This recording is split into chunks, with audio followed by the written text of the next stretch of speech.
the Yankees Entertainment and Sports Network.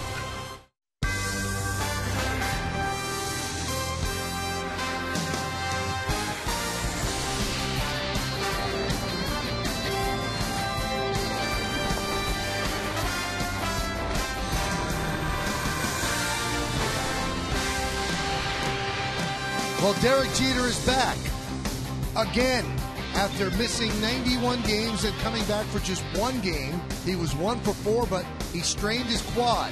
Went on the DL again. Had a simulated game yesterday in Staten Island. He's in the lineup, playing shortstop and batting second. So it is time for baseball as Hyundai presents the Sunday game of the week. It's the New York Yankees against the Tampa Bay Rays in the final game of a 3-game set from Yankee Stadium in the Bronx, New York. Hello, everybody, and welcome to Yankees Baseball. Along with David Cohn, I'm Michael Kay. Well, the Yankees lost 1-0 yesterday. Their offense continues to sputter. They haven't had a home run in forever. Now, Derek Jeter does return to the lineup. Not a home run hitter, but he does bring something to the party. Well, he brings more than his presence to the party. I think he's one of the best right-handed batters against left-handed pitchers that I've ever seen in my career, Michael. And the Yankees need that presence in the lineup, even though it's not really a power bat. But he makes things happen in that two-hole, and he does handle left-handed pitchers so well. All right, the injury timeline is a scary one. He has really been out for a while. Remember, he fractured his ankle in the ALCS Game 1 against the Tigers. Then the surgery, spring debut, stiff ankle. Then you find out there's a new ankle fracture. He returned on July 11th. He was placed back on the DL July 19th with a strained quad, and he returns today. And we asked the manager of the Yankees, Joe Girardi, what he, in fact, will bring to the party. Derek's been a winner his whole career. He understands what it's like to play in these type of games down the stretch. So productive over his career in the top of the order, a guy that scores a lot of runs and drives in runs and just does things the right way, and I think that's why he's so important to us. Well, the Yankees will hope that he ignites the offense, and there's a pitching matchup today that's a beauty. When we return, Sarah Kustok and David Cohn will go over this matchup as the Yankees try to avoid a sweep right here on Yes.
Finale between the New York Yankees and the Tampa Bay Rays.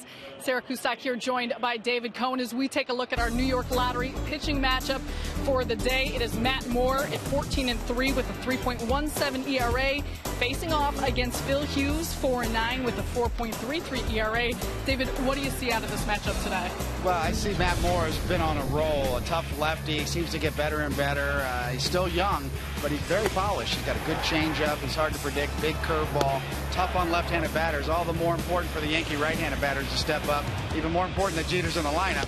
He's one of the best right-handed batters against left-handed pitchers I've ever seen. So on the other side, Phil Hughes, he's been pitching a lot better lately. He's been very beleaguered. People talking about giving up on Phil Hughes. Is he on the trade block?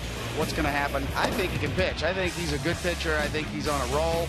even though he's not getting wins, he's one of the lowest run-supported guys in the big league. So it's been a tough year for Phil Hughes, but a lot of scouts are in the stands watching him. A lot of teams would like to have him. All right, first pitch just moments away as Michael Kay will join David Cone for your call of the game. You're watching Yankees baseball right here on Yes.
Contract so he can retire as a Yankee, and now getting a warm hand from the crowd as he marches to the mound, and he is going to throw out the first pitch in this game, donning his number 55 for the final time. So he's going to throw from the rubber.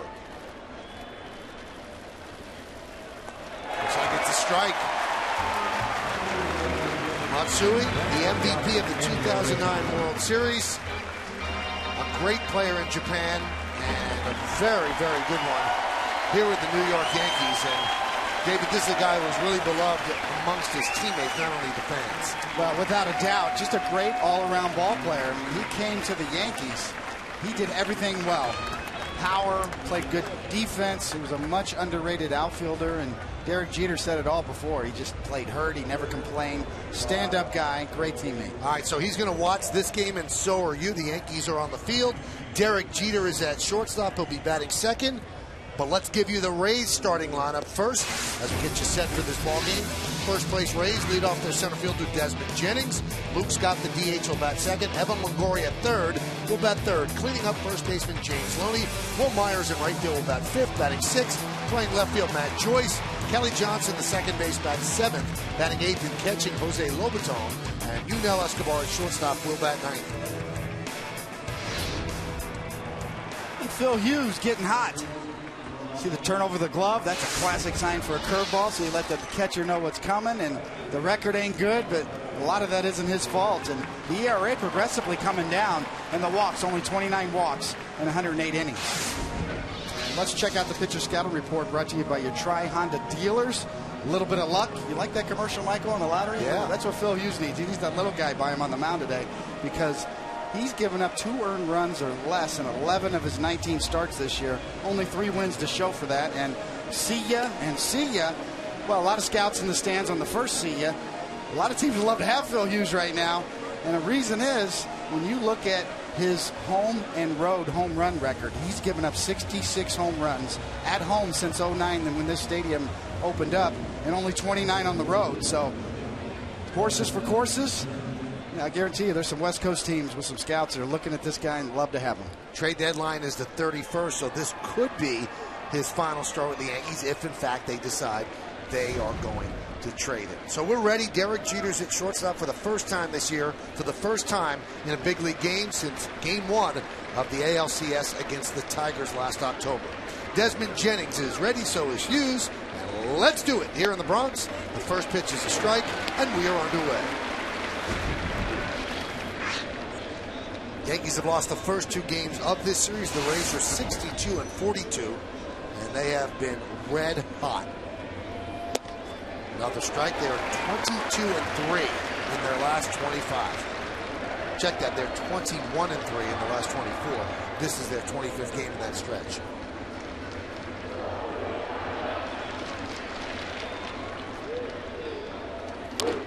Tap right back to Hughes.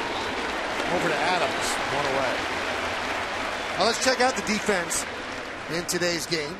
In the outfield, it's Soriano, Gardner, and Ichiro left to right. Infield, Lillibridge, Jeter, Cano and Adams, third to first. Stewart behind the plate, and Hughes is on the mound. You know, with the left-hander Moore going, Adams is playing first base rather than the left-handed Overbay. The bleacher creatures give out their shout to Derek Jeter, who waves his gloved hand toward them.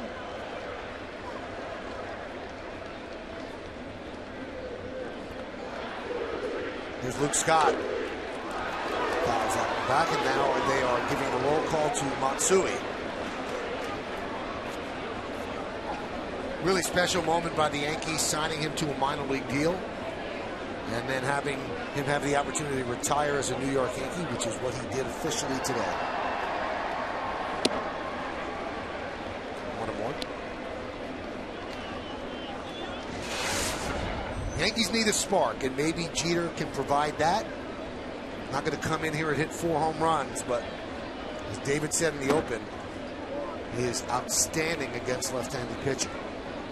Standing almost in the direct spot where he was carried off the field after his ankle exploded on him in the playoffs last year.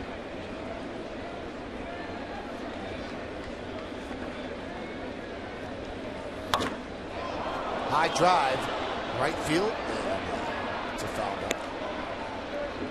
David, that stat you gave is just startling about Phil Hughes. This place opened up in 2009. Yankees christened it with a championship. So he's given up 95 home runs in that time. 95. And 66 of them have come to the Bronx, 29 on the road. That just jumps out. That's not a coincidence. Grounded to Adams. Tough hop after hitting the lip of the grass. And there's 2 away. Let's look at the game time weather presented by Bigelow Tea. And we hope that the rain holds off. Kind of overcast right now. 78 degrees, 65% humidity, 9 miles per hour is the wind. And there is some possible evening showers in the cast.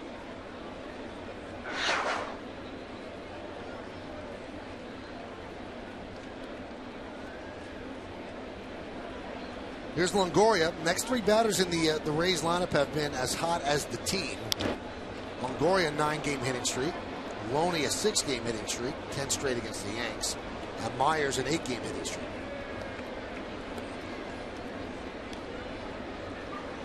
Well, there's no doubt, Michael, you know, when you're describing those numbers on Phil Hughes, you just immediately go to the type of pitcher he is. And he's got a .65 ground ball to fly ball ratio, so he's the most extreme fly ball pitcher in the major leagues. And when you're playing in this type of a ballpark with that short porch in right field, you got to think about horses for courses. But Phil Hughes, to me, can pitch. And he has gotten a bad rap this year. He's pitched much better than he's been given credit for. And as I said at the top of in the scouting report, you know, he's given up 2 earned runs or less in 11 out of his 19 starts, and not a lot to show for it. And it's been that kind of year for all the Yankee starters.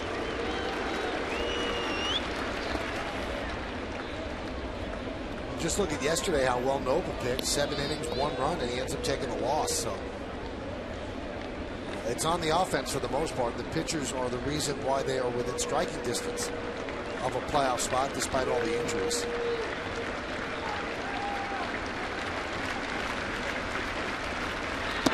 Breaking ball, strike 3. Longoria down looking. Rays go down in order, and now we get a chance once again to see Derek Jeter return. Gave you a little game just against the Royals. Now he's back, and he hopes he's back to stay. He's coming up second in the bottom of the first.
He's the one everybody cares about right there. But Brett Gardner leads off. He'll play center. The captain is back. He'll play shortstop and bat second. Batting third, the second baseman, Robinson Cano. Alfonso Soriano in left field will clean up, batting fifth and DHing Vernon Wells. Ichiro Suzuki in right field bat sixth. The number 7 hitter, third baseman Brent Lillibridge. David Adams at first base will bat eighth. Batting ninth and catching, Chris Stewart. Going to look at the second-year lefty. Another great arm in the Rays rotation, and those numbers speak for themselves. The walk's a little high, 56 walks in 116 in the third innings.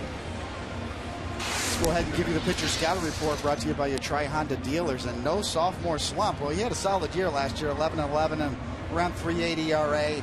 This year, he's going for his 15th win today. He'd become the youngest pitcher to reach 15 wins before August 1st since Greg Maddux did it with the Cubs in 1988. And he's coming off in his last start, his first career shutout at Fenway Park, a 2-hitter. And he is also well supported, which kind of skews the numbers in the record. He gets 6.03 runs per 9 innings. That's the 9th best in the American League. And 28 runs and only giving up 5 runs while he's in the game. So that's a lot of support, and that gives you the cushion you need. Well, let's take a look at the defense they have behind them. You've got Joyce in left, Jennings in center, and Myers in right. In the infield, it's Longoria, Escobar, Johnson, and Loney, third to first. Lobaton behind the plate. And as David detailed, Matt Moore is on the mound. Yankees have gone 9 straight games without a home run. So they will try to snap that and get in the win column as well. Yankees come in now just 4 games over 500.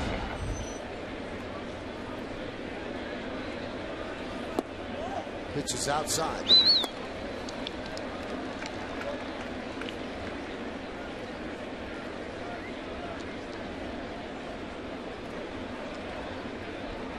Jeter on deck.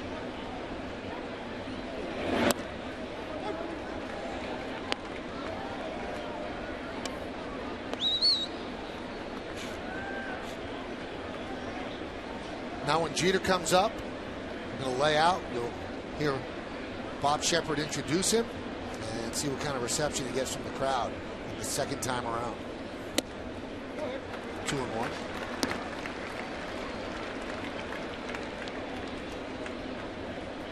His return early in the month just turned out to be a tease. Hurt himself trying to beat out an infield ground ball. Hit the DL again.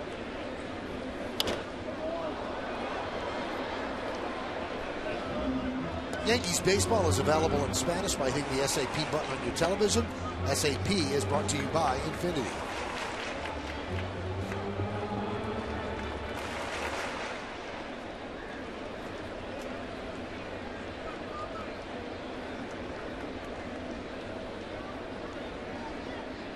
The 2-2.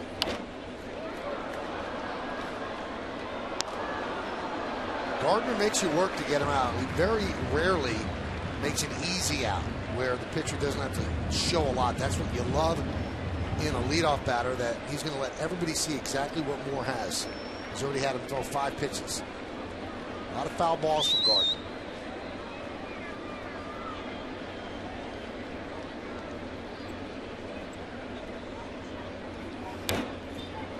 And again.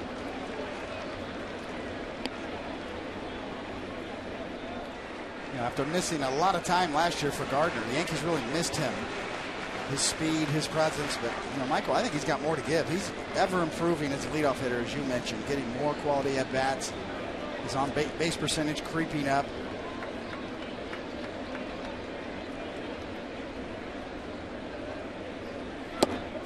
Swings and misses for the first out.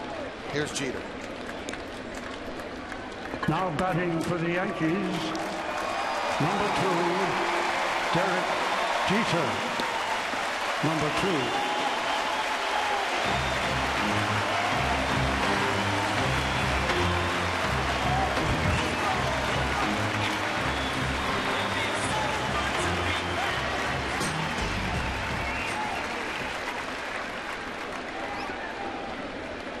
So in his first time back, he got a hit his first time up. Here he comes up with 1 out in the first. Swings at the first pitch and drives it out to right center field. That ball is gone! A home run for Derek Jeter. He comes back in dramatic fashion, going the other way and hitting a home run and giving the Yankees a 1-0 lead.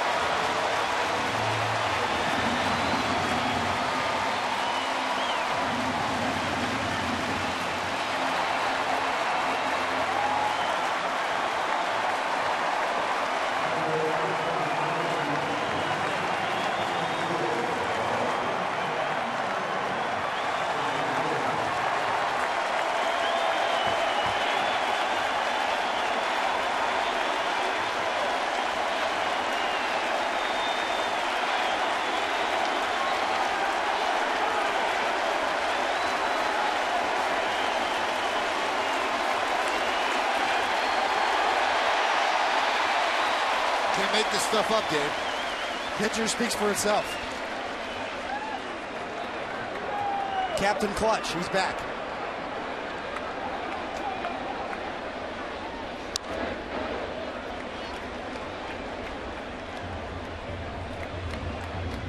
That's the first home run by a right-handed batter since Jason Nix hit one on June 25th.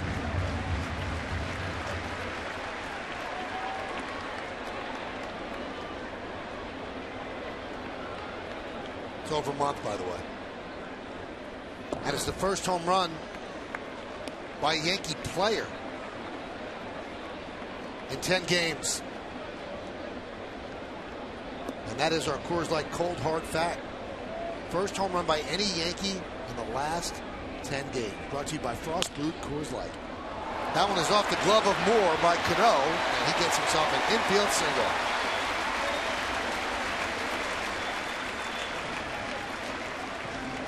Let's take another look at the home run by Jeter. Always been a great first pitch fastball hitter his entire career. Nothing's changed.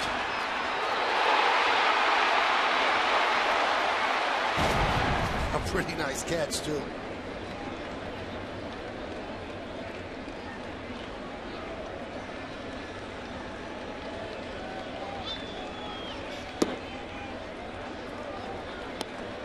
Well, who would have thought that Derek Jeter would solve the power outage? You thought he would help, but he does put one in the seats. One swing of the bat, all the frustration over the last several months. Maybe not completely, but somewhat washed away. Now, if you want to know how barren of power the Yankees have been, they've had one home run in their last 13 games. There have been 87 players in baseball that have had more home runs over that period of time. 87 players, and the Yankees have had one as a team. 1-2 to Soriano.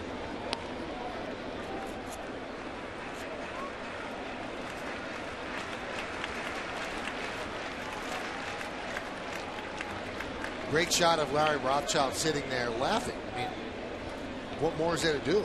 It's kind of how he writes his script. Ground ball up the middle, and it's booted by Escobar. It's going to be a base hit, though, for Soriano as Cano moves to third.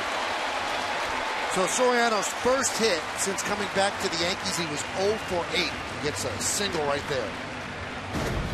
Well, he does, and it's well located, too. And if Escobar had a glove on his foot, he would have made that play.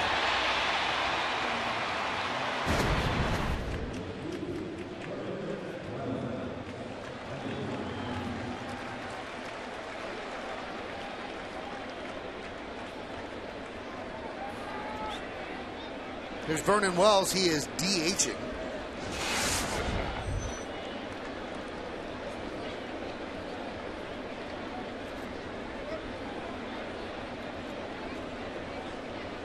Yankees DL'd Travis Hafner with that sore shoulder to make room on the roster for Derek Jeter.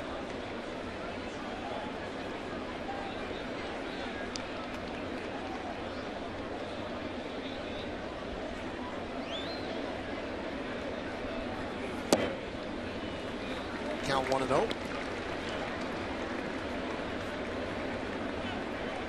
We talked about Matt Moore and those incredible numbers he has, but the control issue, especially early in the count, just 51.9% of first pitch strikes this year, and that's the lowest percentage in the majors.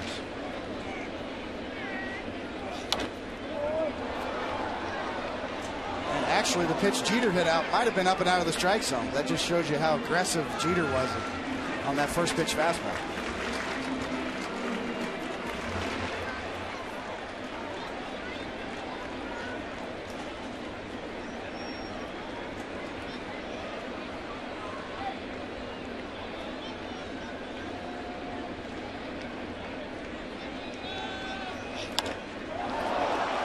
Fly ball, center field. Cano tagging, Jennings with the catch, and the throw is cut off by Loney. A sac fly for Wells, and it's 2-0 Yanks.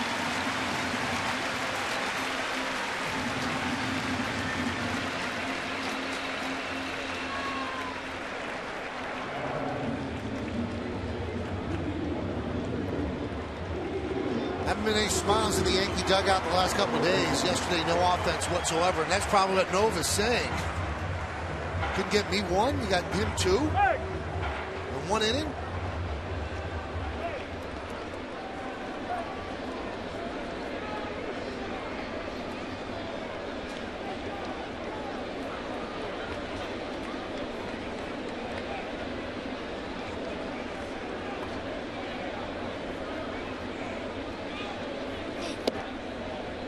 Matsui. Again, I said Matsui, same deal. I apologize to Ichiro. Matsui on my mind with his retirement today. He's there anyway. It's just a cardboard cutout.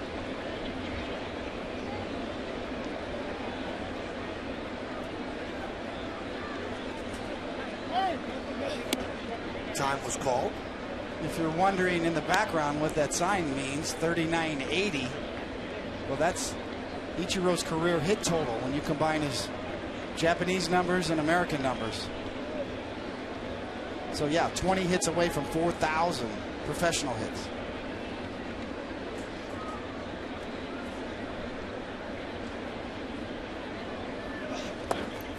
That one gets past Lobaton. As Soriano advances to second.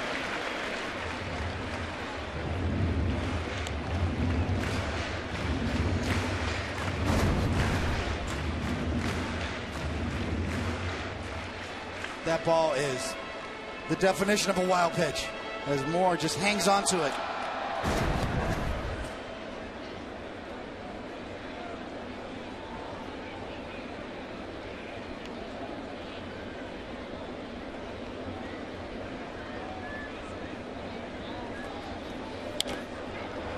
Foul back, 2-1.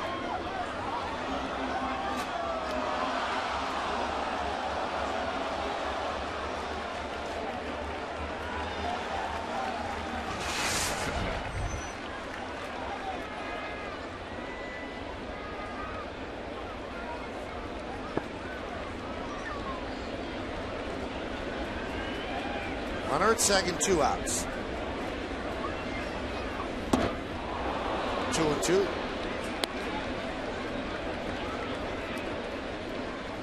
A good changeup, lefty on lefty there. Ichiro thinking he's getting a fastball. Pulled the string. Moore, we mentioned, a 2-hit shutout at Fenway Park in his last start. Not today. That one's looped into center field. It is a base hit. Soriano rounds third. They're sending him home. Here's the throw from Jennings. Soriano safe. Going to second is Ichiro. 3-0 Yankees.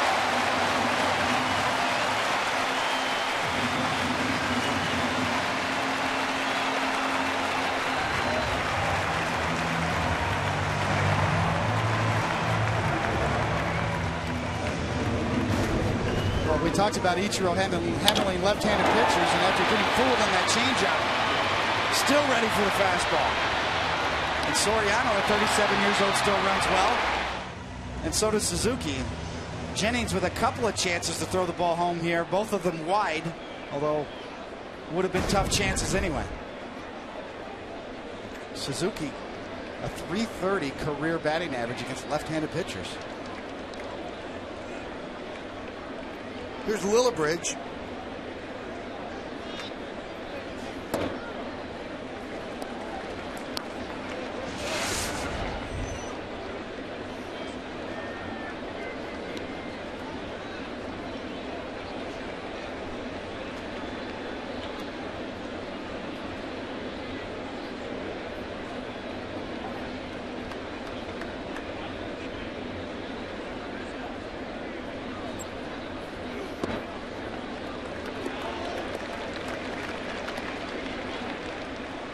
The 26th pitch coming up. 27th, actually. In the first inning for Moore. Still looking for that third out. And big hit from Suzuki right there with 2 outs. Just to add on that 3 runs in the first. A 3 spot. Big crooked number for the Yankees. They haven't seen in a long time.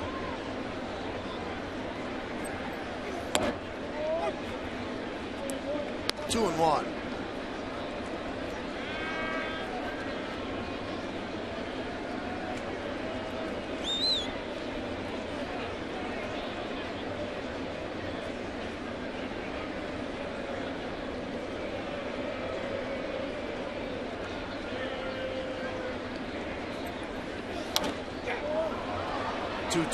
Making more work.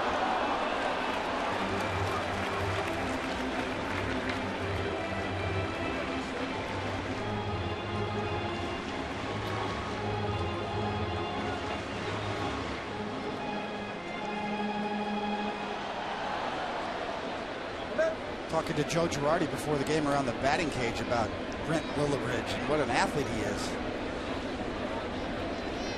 Good range, moves well, runs well. I think he's opened some eyes playing third base with his ability to cover ground.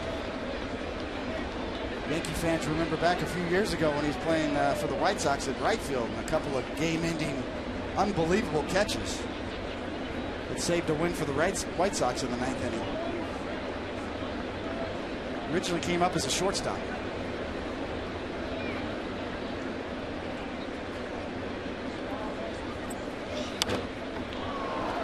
Popped up. And the catch is made by Johnson. That'll do it. Well, in Hollywood, you miss all but one game, and then you come back and you hit a home run.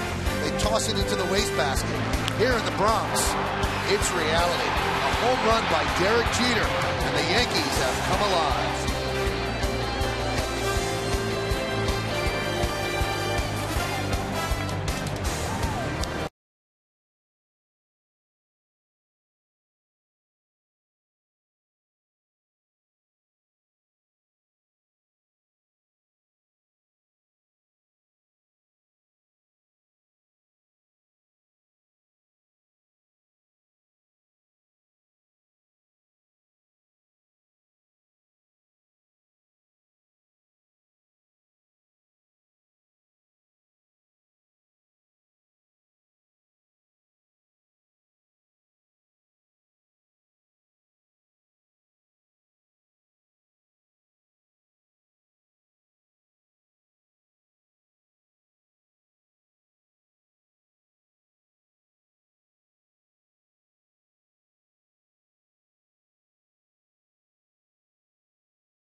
Jaguar. See the new model year lineup at JaguarUSA.com. By United, flying to more destinations than any other airline on Earth. And by Chrysler, imported from Detroit. Derek Jeter, imported from Kalamazoo. That's where he grew up. First game at shortstop this year, batting second. And he breaks a streak of 28 straight games by the Yankees without a home run off the bat of a right-handed batter. So what a return by Derek Jeter. The first time he came back, an infield dribbler, third baseman, and he beat it out, but this time more decisive. More oomph and a home run, and the Yankees put a 3-spot on the board against Moore. Yeah, so much for that. Jeter's not really a power bat in my pregame show, Michael. Never mind. Here's Loney as he fouls one back. Loney, a .390 hitter against the Yankees this year. 16 hits and 41 at bats. He has a 10-game hitting streak against them.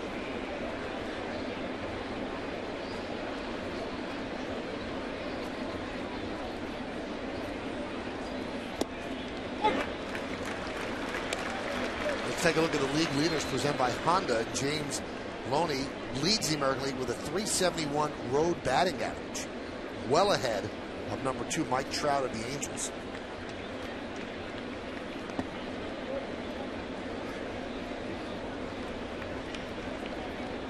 Well, David, you were on that 96 team when Derek was a rookie.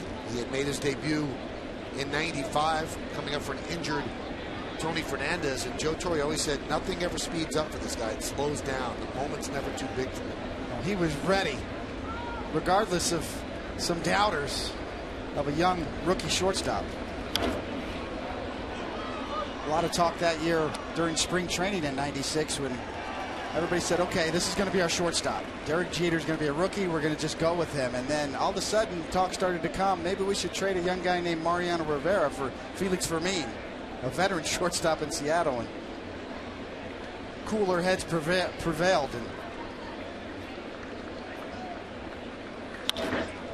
there's another base hit for Loney against the Yankees. Well, the story goes, David, that toward the end of spring training, George Steinbrenner convened all of his decision makers and the coaches and Joe Torre, and they talked about whether Derek Jeter could be a guy that could be a shortstop on a World Series winning team. One of the guys that stood up was Willie Randolph, and he said, this guy can do it. George said, are you sure? Willie goes, yeah, I think so. And he said, okay, we'll be watching. And now he's the oldest shortstop in Yankee history at 39 years old, 32 days. So I guess Willie Randolph saw something in that young man that is going to end up taking this guy to Cooperstown. Wil Myers takes a strike. Yeah, and in that debut game in Cleveland, I was pitching that day, Michael, in 1996, and Jeter went 2 for 4 with a homer and sparkling defensive play, including an over-the-shoulder grab about midway out to left field, and never looked back from that day.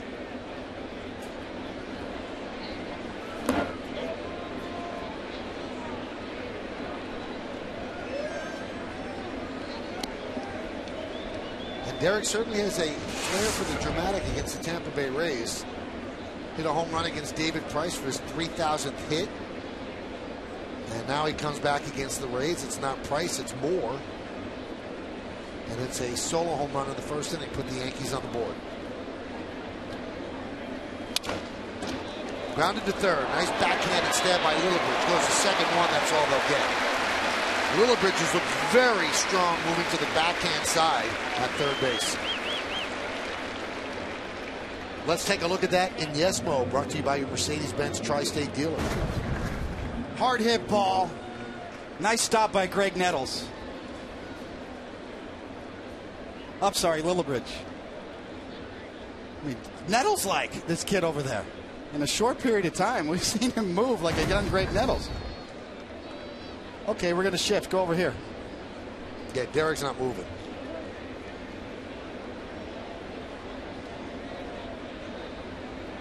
Here's Matt Joyce. Now, speaking of Nettles, I read today, Dave Winfield actually said it on his Twitter account that Nettles and Winfield will throw out the first pitch in one of the Yankee Padre games in San Diego because they're two guys that play for both teams. Beautiful. It's going to be a great road trip from a fan's perspective. Yankees in Dodger Stadium, San Diego, and then on to Chicago. The 0-1. Push bunt, third base side, and with the shift, that's a base hit. You wonder why more players don't do it. I mean, that's a gimme base hit. Well, it's ironic because Joe Madden is the architect of some of these shifts. And he just gave you the blueprint on how to beat it. And nice job by Matt Joyce. Just get it down anywhere, and it'll work.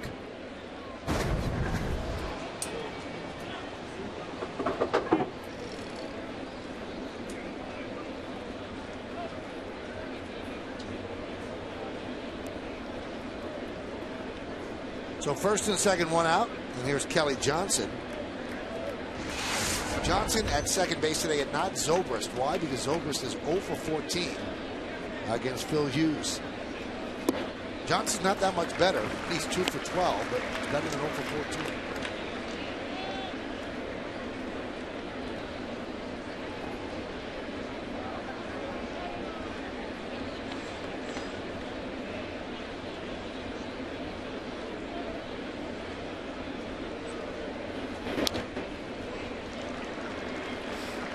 Throughout Phil Hughes' career, Michael, including all of his starts, Elias notes that the Yankees are 41-2 when staking Hughes to a lead of 3 runs or more in any of his career starts, with Hughes winning 37 of those. So here you go. It's early. We'll see if that holds up. 41-2 the Yankees are when Hughes gets 3 runs staked to him.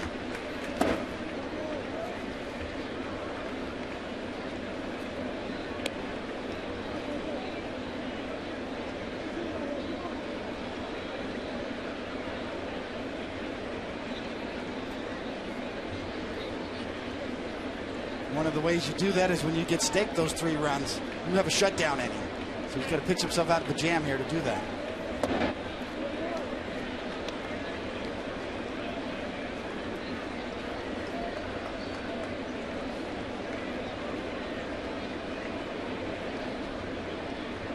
Of course, it was Kelly Johnson's big hit off of Nova. And that beautiful 1-0 old school pitchers duel yesterday that was the difference in the game.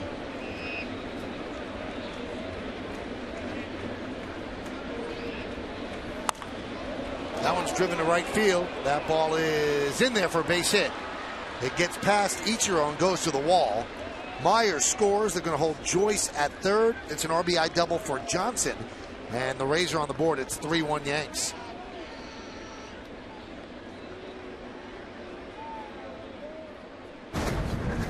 Tendencies to overlook Johnson in this Rays lineup as Hughes tries to backdoor slider and leaves it down and in. But he's been a significant producer for the Rays this year. And once again, hurting the Yankees.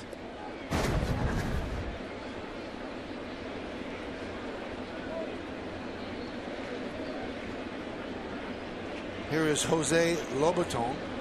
Yankees have the infield back. They'll give up a run with 1 out. And a strike.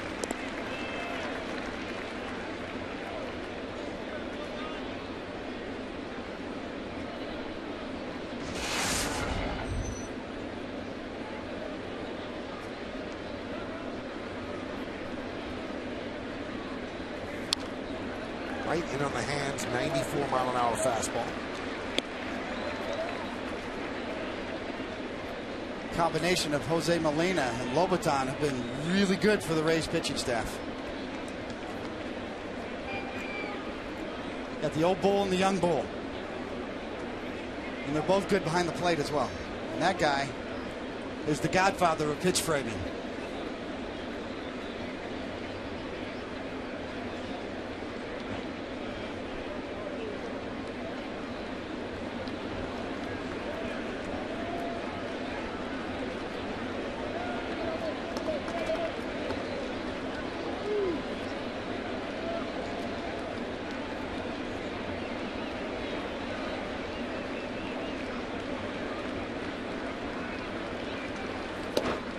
Strike 3.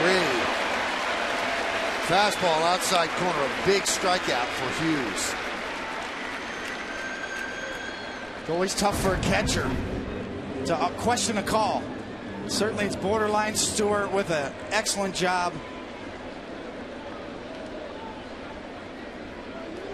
What do you say to that? The overhead cam says you one thing. Stewart caught it very well. Lobaton argues, rightly so, but you have to be careful as a catcher because you want that call for your pitcher. We'll see how it plays out. Still second and third now with 2 outs. Here's the number 9 batter, Yunel Escobar.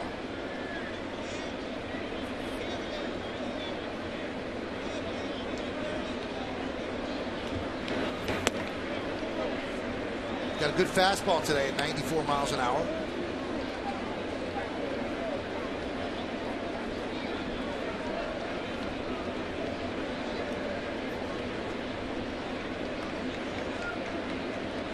Joyce at third, Johnson at second. 2 men out, 1 run in. Popped up. Adams near the seats, gives it a look, but it's way back. And it's a hot potato. You know, Michael, one of the keys for a catcher in getting that kind of a call that we just saw Lobaton get is how the catcher sets up, where he gets his whole body and his target just off the plate, so that when he catches that ball, he catches it right in the center of his body with good, soft hands. That's how you steal a strike.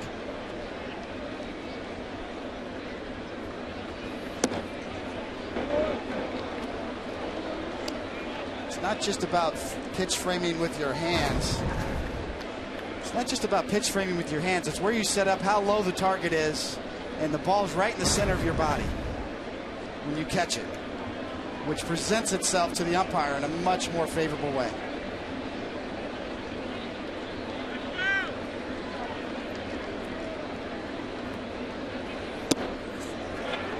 Missed off the outside corner. Now 3-1.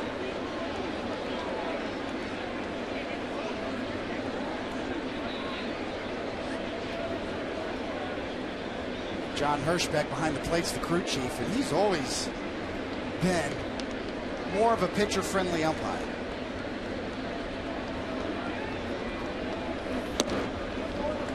And that's ball 4, and that loads the bases.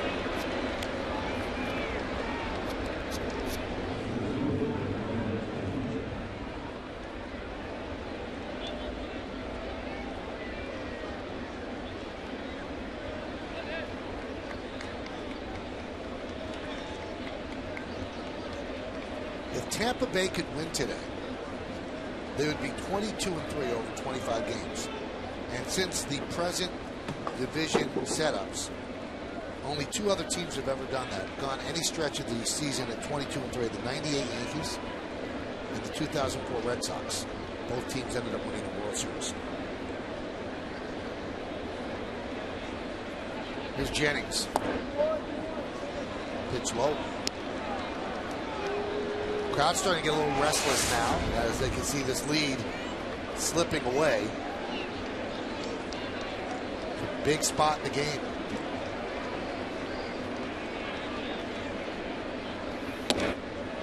Just outside.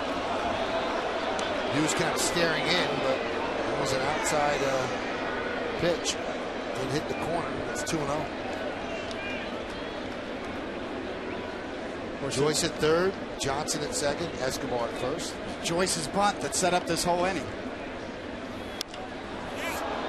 Fly ball, center field. Hughes will work out of it as Gardner settles underneath and puts it away for the foul. 1 run, though, on 3 hits, and the bases left loaded. Let's go to the bottom of the second.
And we started the conversation with this. What do you think of David Ortiz's outburst in last night's Red Sox-Orioles game?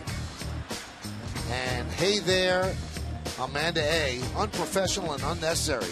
This is a way to get your point across without a path of destruction. And here is his blow-up against the Orioles yesterday. That's called a strike on 3-0, and he did not like that. There's the strikeout, and he's red hot. And then he starts just breaking things. And you can see Pedroia covering up. And Ortiz wants to get at the umpire. And this is not good. But he said, I make my living as a hitter. He said, and you can't call that pitch a strike. That's just not right. He said, and then to contend that you were right when you know you were wrong, that made it worse. Love Pedroia's reaction right there. You read his lips. Listen to me. Listen to me. There's a way to snap, Michael. I have no problem with Ortiz getting thrown out of the game. I have no problem with anything. When you start smashing up the bullpen phone and shrapnel's flying around people's eyes, that's completely irresponsible. Go down in the tunnel and smash up something with nobody around you. I've been around ball players from George Brett, some of the greatest in the game. Learn how to snap. That's not the right way.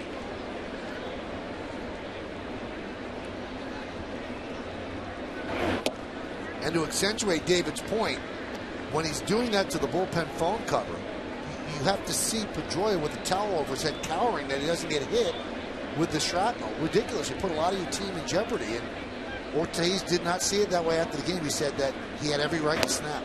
He did. Just learn how to do it right. Go down somewhere where nobody's around you.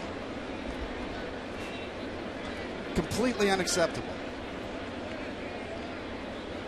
Follow Yes Network. Tweet us your responses using hashtag Yankees Prius to keep the conversation going. 2-2 count on David Adams as we start the bottom of the second. That one is looped into shallow left. And Escobar with a nice running play for the first out.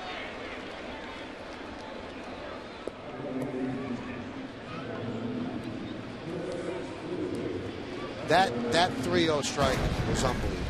How bad a call that was. And here's Escobar going back smoothly to make that catch.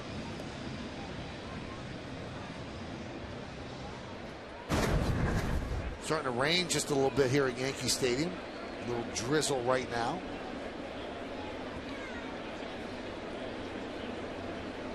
Here's Chris Stewart. Chris has been playing an awful lot. More than he has any time in his career, and maybe he's starting to get fatigued because he has 3 hits in his last 30 at-bats. Although on Friday he had a pinch hit RBI double over the head of the left fielder.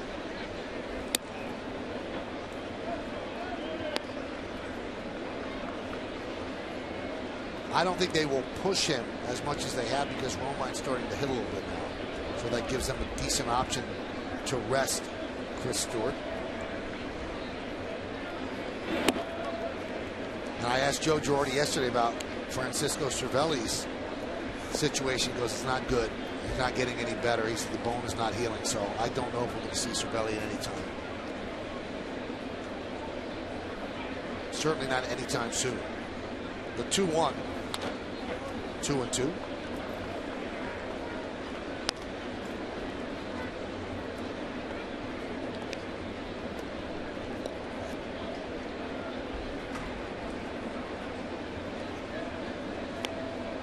Yankees waiting on, obviously, Curtis Granderson. He could be back maybe first, second week in August. And then waiting on Alex Rodriguez, who will continue and start to maybe play a simulated game on August 1st. 2-2. Looped into right field, but right there is Johnson. Second out. 2 balls similarly hit. Why don't we check out the entire injury report brought to you by Montefiore Medical Center, Inspired Medicine. Travis Hafner was placed on the DL today with a rotator cuff problem, and Jason Nix is going to be activated on Tuesday in LA, coming back from that hamstring injury. And David Phelps is going to have another rehab start Tuesday in Trenton AA. He was in the Yankee clubhouse before the game today saying he feels very good.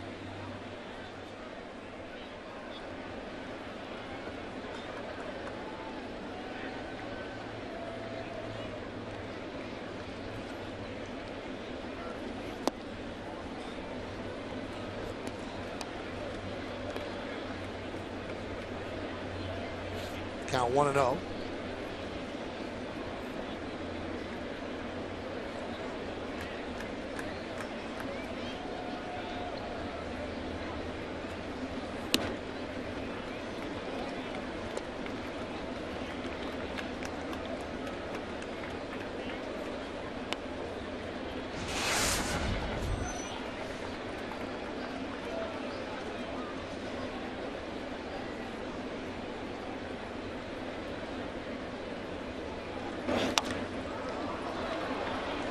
Popped up. And Loney makes the play, and the Yankees go down in order 1, 2, 3. And we go to the third. Yankees 3, Rays 1.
$18,000 guests 21 and older receive a Yankees mug courtesy of Budweiser.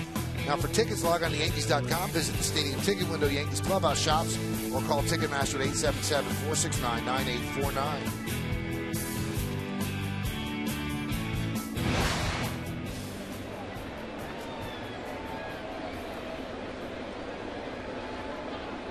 There's Luke Scott, and there's the strike.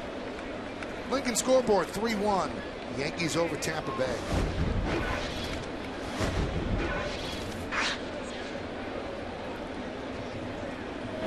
Now I have a question for you, David. We saw Matt Joyce with the bunt when the Yankees shifted. And a lot of people on Twitter have brought this up, and I think it's a legitimate point. Why would you shift so drastically for a guy who's a fly ball pitcher? Why would you shift in the infield?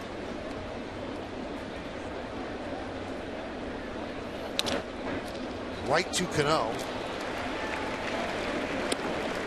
But I'm sure they have hitting charts that when he does hit it on the ground, you know, this is where he hits it on the ground. Everything's based on intricate hitting charts.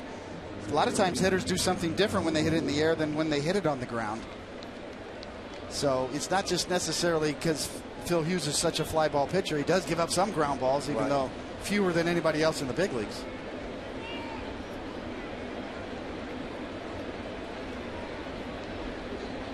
Here's Longoria.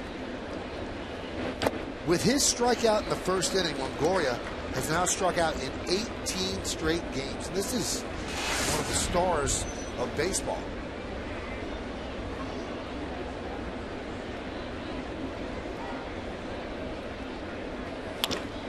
Ground ball up the middle and a base hit. Now that extends his hitting streak to 10 straight, and it's a vitamin hitting streak because it's one a day. He has a 10-game hitting streak, and he has 10 hits.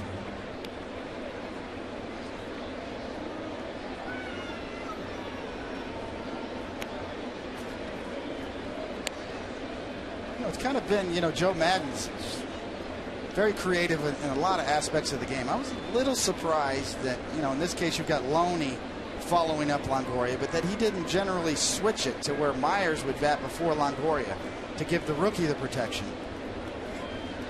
But nonetheless, the two of them have worked well together, and then when you factor in James Loney and his career year that he's having, this three-part in the middle, this three-headed monster of Longoria, Loney, and then Myers on deck is serving the Rays very well in this recent streak.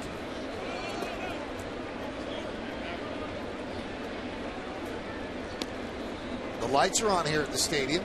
Overcast, the sun hiding behind the clouds.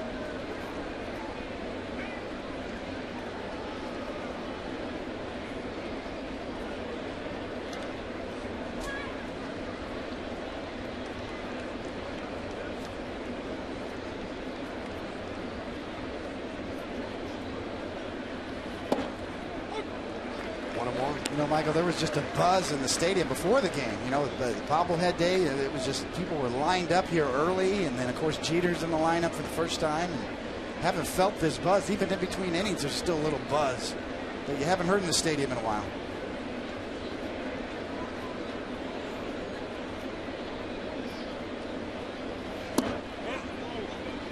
Yeah, we were told a lot of people were lining up outside. And, you know, we get here early. Usually fans are not quite here when we get here, but they were here today. And the gates opened at 11, and I guess they knew that the first 18,000 got the Matsui bobblehead, so they wanted to be of those 18. But Jeter's also in the lineup. That helps. That one is looped into left field. It's a base hit. Loney can do nothing wrong against the Yankees. So he's 2 for 2, and now on the season against the Yankees, he's 21 for 43. Yeah, that's not a baseball bat he's swinging. As I said yesterday, that's a magic wand. Because no matter what comes off of it, hard, soft, in between, finds a hole or finds the outfield grass, or in the case of the other night, found the porch on a 3-run homer.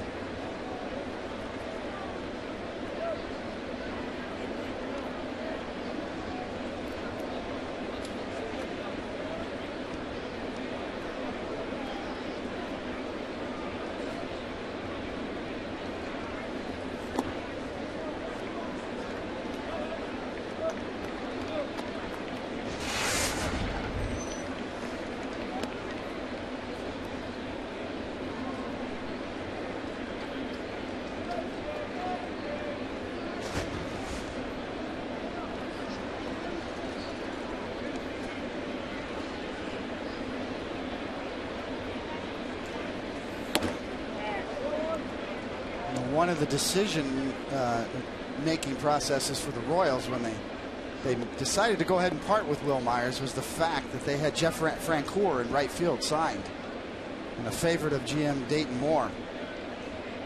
It didn't work out. They finally pulled the plug on Francoeur. It was a great clubhouse presence, a real leader, but whose production had just fallen off to the point where the Royals just had to give up on him. Second trip to the mound by Jeter, and that's something that you lose when you have all these replacement players in the infield that don't have the gravitas to go and talk to the pitcher. The only one that really would be Cano, and that's really not his style. So when he was in trouble in the second inning, Jeter came to the mound. He comes to the mound again.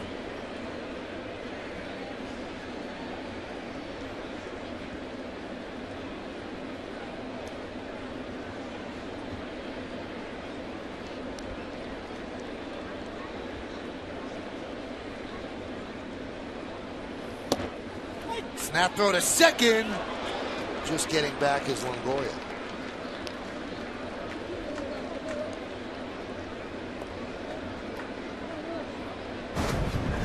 Well, love the effort.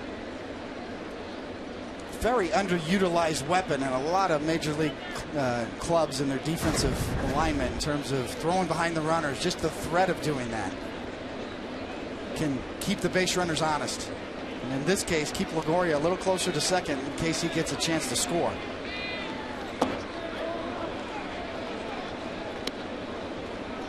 We were down in Texas recently, Michael. Kenny Singleton and I worked the game, and they inducted Pudge Rodriguez into the Hall of Fame. Maybe the best I've ever seen. It just snap throws behind the runner at first, or that particular play you just saw from Stewart. If you're on the bases, well, you know that. You're going to stay a little closer to the bag. Nothing more embarrassing than getting thrown behind and picked off. 3-2. That one's driven deep to left field. There it goes. See ya. A 3-run home run. The lead is gone, and the Rays are up 4-3.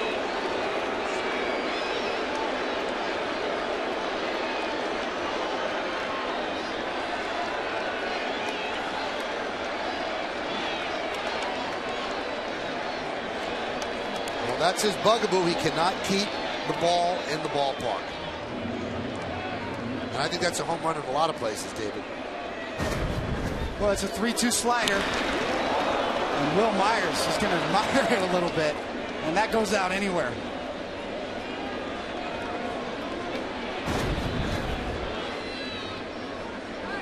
Tremendous bat speed. Hits to Joyce as a strike.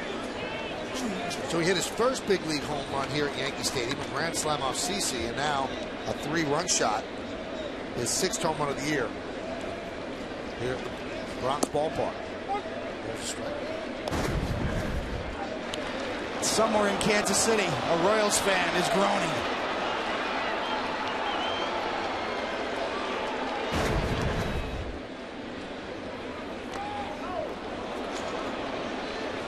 That get him?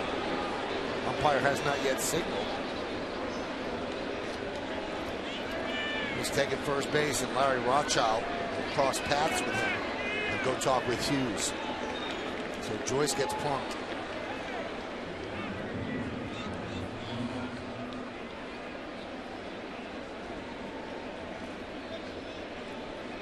Right now, he looks worth the price of James Shields and Wade Davis. See where this pitch got him. You know, the old back leg slider lives up to its name. On the hop, too. Looks like a little short hop off his ankle.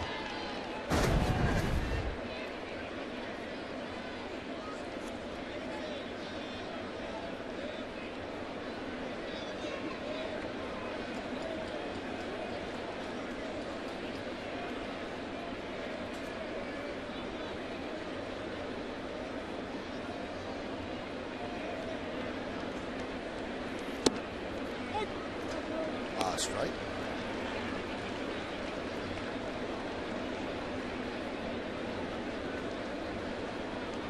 Nothing like a 3-run home run that'll send a buzzkill through the stadium.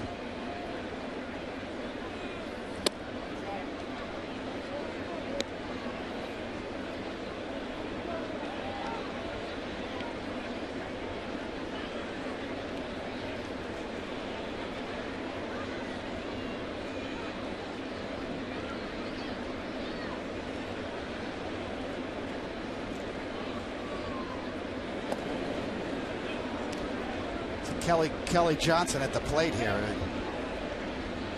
Really underrated production. 15 homers and 48 RBIs. He's killed the Yankees the last 2 games. Flying under the radar, Kelly Johnson.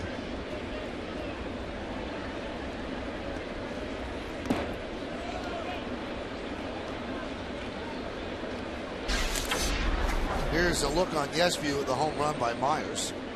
Holy cow. Look at how far out in front and the angle of the bat. Hit it like he's hit him before. Pretty cocky rookie to slip the bat like that. Different game nowadays.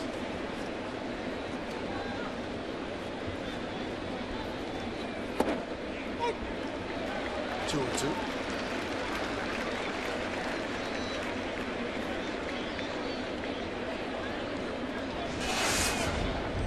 First started in your big league career, if a rookie did that, and the next time you pitched to him, would he be reminded not to do that? A lot of times you get reminded on your bench a little bit, but you know, it's a different game now. Yep. Celebratory. You know, one of the things I took away from the World Baseball Classic this year, if you watched all the celebrations of the Dominican Republic championship team, there's kind of been a you know, I wouldn't say, you know, a major change, but sort of a celebration of the game. as opposed to, hey, I'm not showing anybody up. I'm happy to play the game. It's good to show a little emotion. And grounded and through for a base hit for Kelly Johnson. Joyce will go to third. It's a single for Johnson. He's 2 for 2. First and third, still 1 out. The crowd's starting to boo. Nobody up yet in the Yankee bullpen. We can finish that point, Michael. I think there's a balance in the middle as opposed to the old school where you keep your head down and run around the bases and don't show anybody up. There's a balance there. I don't think Wil Myers is showing anybody up there. He just crushed that ball. And it's hard not to be excited about it.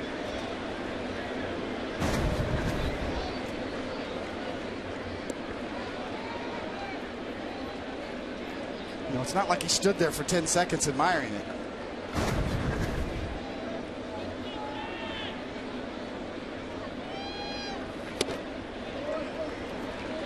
Lobaton swings and misses.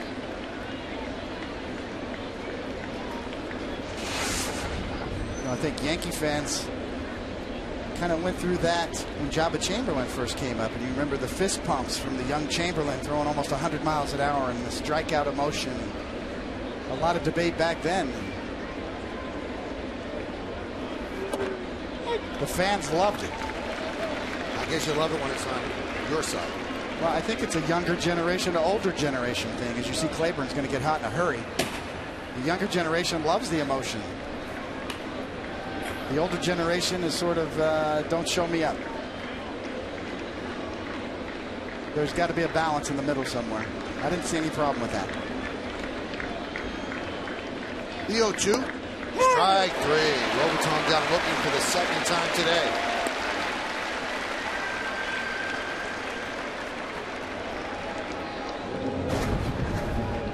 See where Stewart's setting up? His glove is off the plate. So he catches it right in the middle of his body with soft hands and presents it to John Hirschbeck in such a way that it looks better than it is. To John Hirschbeck's credit, he's always had that type of strike zone, and he's very consistent. That's why when you talk about umpires, is he a little more hitter friendly, a little more pitcher friendly? John Hirschbeck always been a little more pitcher friendly, but very consistent. Escobar swings and misses.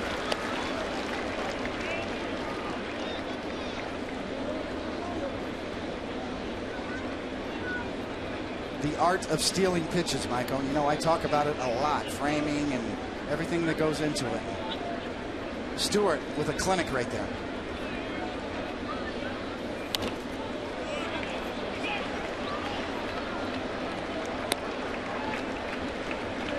Count 0-2 on Escobar. It's 4-3 Rays. Yankees led 3-0 after 1 inning. But Hughes has given it back.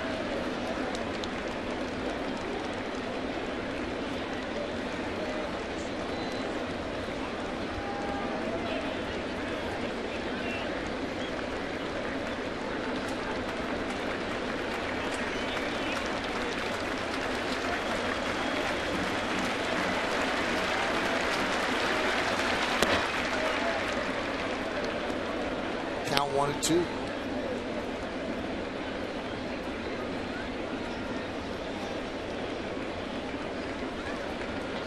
Yankees have a couple of off days the coming week, so they could go deep into their bullpen and go early if Hughes continues to struggle. Tomorrow's an off day, and Thursday's an off day, so plenty of time to rest. Tipped into the glove of Stewart, and that will do it. But he gives back the lead after Derek Jeter had given him the lead. First inning, first at bat, coming up the DL, first pitch, first home run of the year. He leads off at the bottom of the third.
First swing, first at bat. The yes view. Head down, hits the bottom half of the ball, drives it out to right field. Big home run to break a long drought for this Yankee team. Let's go ahead and give you the Jeep hitter scout report. And winning ways, well, I mean, there's so many numbers to choose from with Jeter. .599 career winning percentage in the regular season is the highest among active major leaguers, minimum of 1,500 games, and 11 lefties. He's a career .338 batting average versus lefties, and .355 here at the stadium, and 36 and counting now. He's reached base safely in his last 36 regular season games, which puts him ahead of Hanley Ramirez, who's been on fire lately, and obviously that's over the last couple of years. So Derek leads off the bottom of the third. Yankees trail 4-3. And again, he swings at the first pitch. He said after the game that he debuted after missing 91 games, you see the Lincoln scoreboard 4-3, that he was going to swing at the first pitch. He knew coming up he was going to swing at the first pitch. I guess Matt Moore did not read that story or that scouting report because he proved the fastball on the first pitch. So Jeter's not taking a pitch yet. That one he does, 1-1. Now, Joe Girardi has stressed to Jeter, you've got to not bust it every single time down the line. He said, I don't want you to be a dog. I know that's not in you. He said, but when it's a simple ground ball to the infield, I can't have you running 100% down the line. He said, I guess if you can get a base hit, that's when you should do it. But you can't bust it down the line on ground balls. So that's kind of strange for a guy who's used to busting it every single time since he was a rookie. I don't think you need to tell this guy what to do. He knows.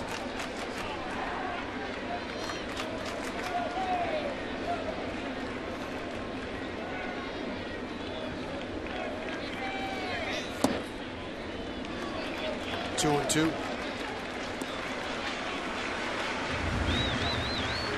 I guess they call it running with management.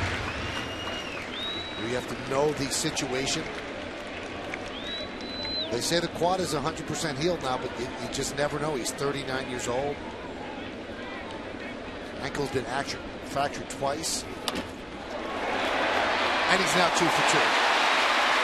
Just off the glove of a leaping Johnson. So Jeter, a home run and a single.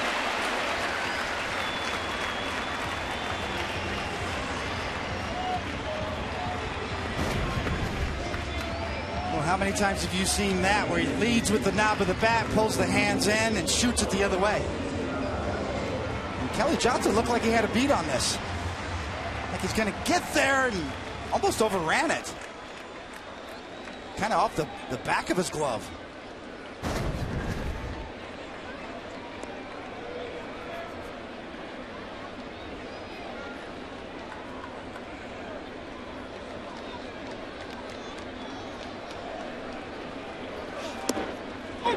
Cano takes a strike.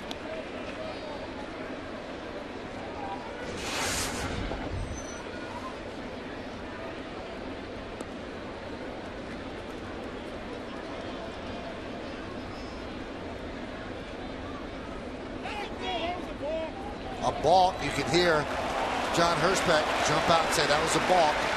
So Jeter takes second. You're going to see a little flinch here. Just a little start and a stop. That's all it takes. And he knew it. Once you start your delivery, you have to come set and then step off the rubber in terms to and able to terminate that delivery.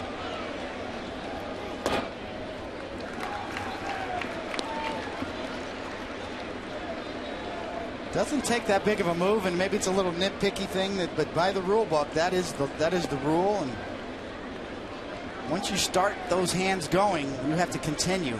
And if you flinch, it's a balk.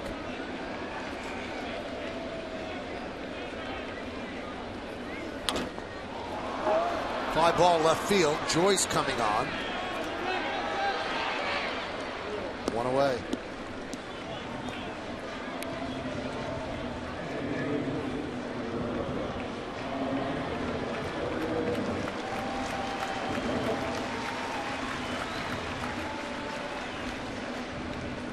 That's going to bring up Alfonso Soriano, who picked up a hit his first time up today, his first hit this time around with the Yankees. He was 0 for his first 8.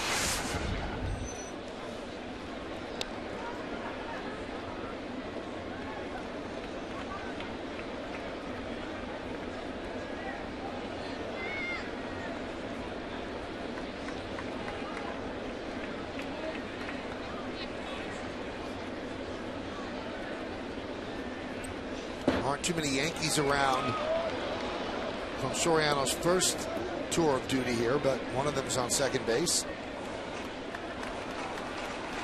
Andy Pettit, Mariano Rivera. One of them's in the booth. That's right.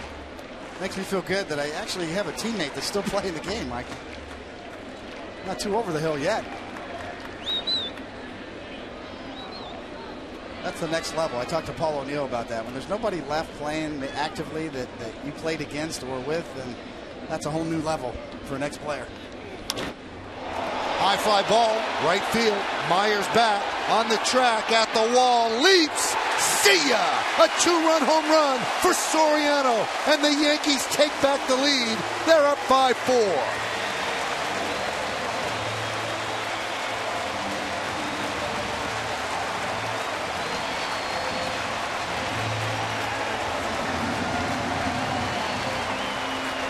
That's why they got this guy back. For hits like that in this ballpark going the other way, he's going to get a lot of them. But Myers almost starts his jump a little soon. You got to get back to the wall. And had he actually gotten back to the wall a little quicker and jumped that high, he probably could have made that play. And the young Jeffrey Mayer right there is a little short. So that hit the top of the wall and bounded in. A 2-run home run, so it's 5-4. Yankees. Vernon Wells fouls it back. So the Yankees in a 9-game home run drought now have 2, and this one just got in. Yeah, the key there is to get back to the wall first and then jump. And Myers kind of got caught starting that leap a little too soon.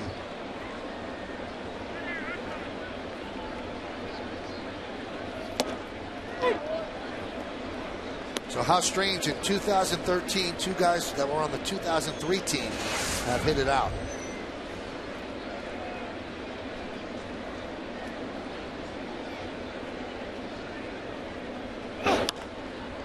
Wells with a high pop-up. And Escobar puts it away. 2 outs.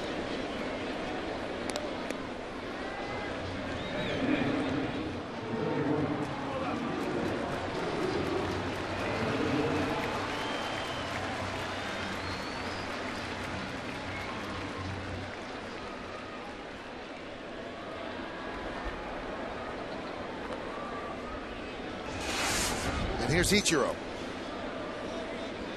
RBI single to center in the first inning.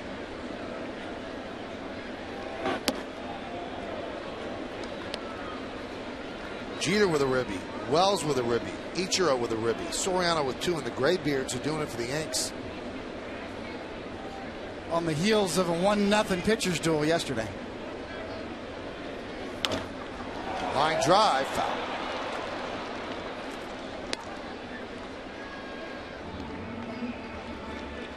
David Price starts tomorrow against the Red Sox, and Mr. Archer did some job yesterday. Nothing better, Michael. The day after you throw a 2-hit shutout at Yankee Stadium, you're chilling on the bench. What a feeling he has right now.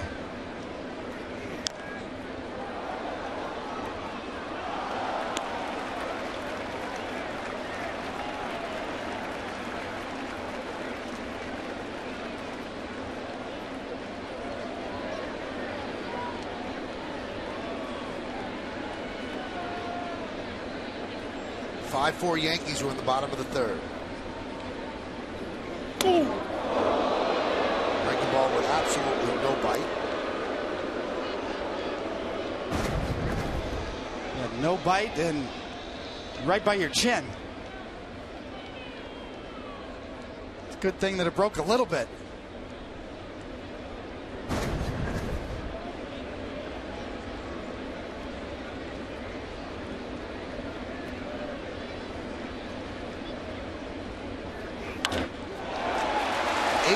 hits away from 4,000 for Ichiro. He's 2 for 2 today and continues to rake against lefties.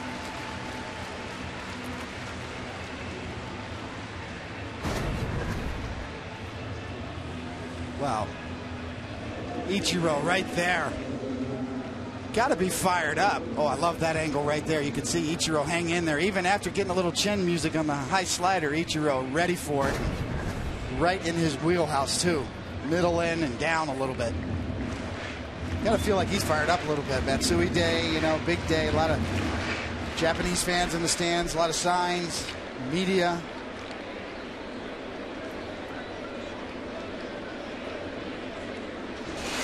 Hideki Matsui had a pregame press conference in the Yankee press room, which was an enormous press room. And there was not a seat to be had. The place was jammed. Hideki Matsui is an absolute icon in that country.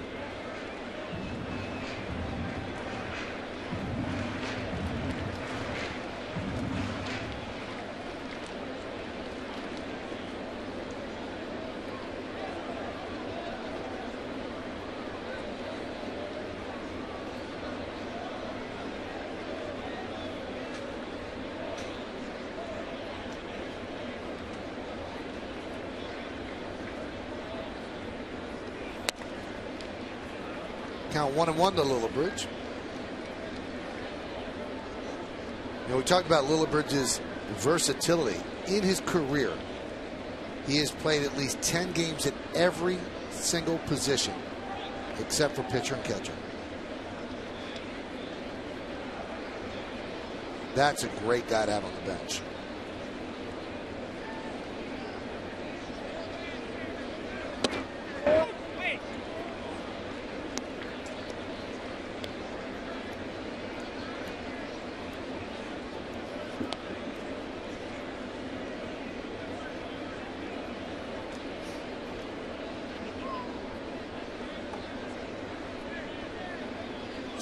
Three pitches here for Moore.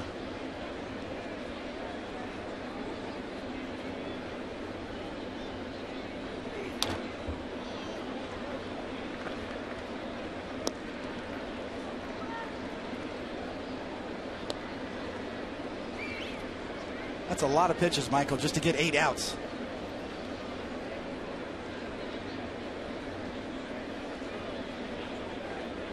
Going to be one of those days. It's going to be a battle of the bullpens. We got a slugfest, as I said, after a beautiful 1-0 game yesterday.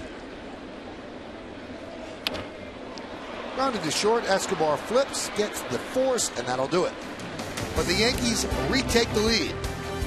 Yankees got him in a trade from the Cubs. They wanted some right-handed power, so what does he do? He gives him some power from the right side to right field, off the top of the wall, a 2-run shot.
GMC presents Center Stage.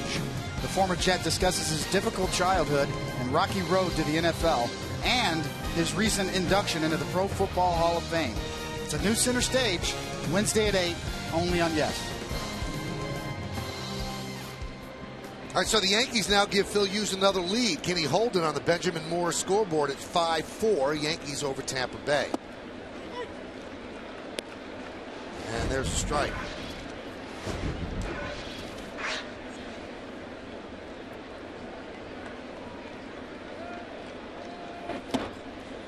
Joel Sherman of the New York Post tweeted this out, that Hughes came into this game with a 4.63 ERA as a starter. And that is by far the highest ever for anyone who has started 100 games for the Yankees. That one is driven out into right center. Gardner got a good jump, runs it down to retire Jenkins. Time now for the New York State Smokers Quit Line quiz. Call 1-866-NY-QUIT for free help today. Angel Baroa won the 2003 American League Rookie of the Year award. What Yankee and Devil Ray finished second and third in the voting?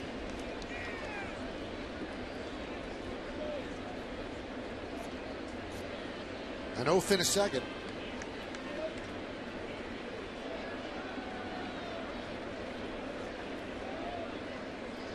Here's Luke Scott.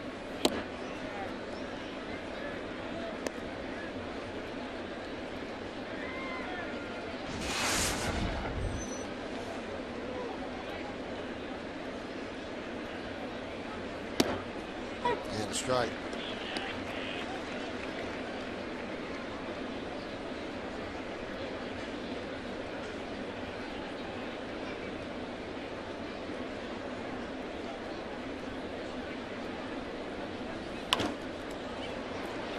High pop-up. Infielders converge. David Adams with the catch.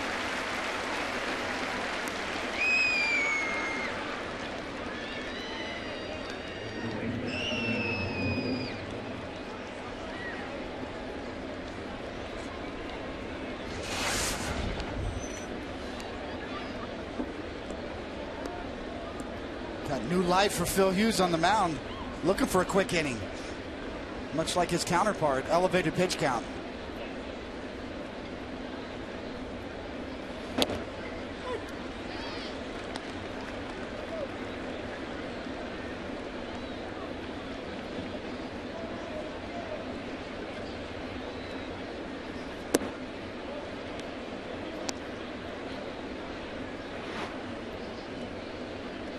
Couple of rough innings pitch count wise, 26 in the second, 31 in the third. That's why he's at 78 here in the fourth.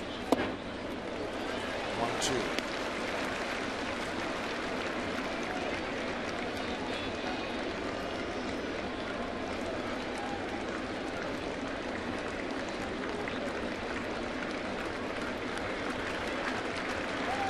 And the 1-2 to Longoria. Line drive to right field, a base hit.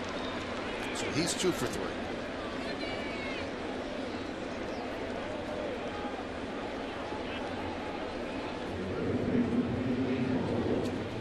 Yeah, Longoria has always been a really good fastball hitter.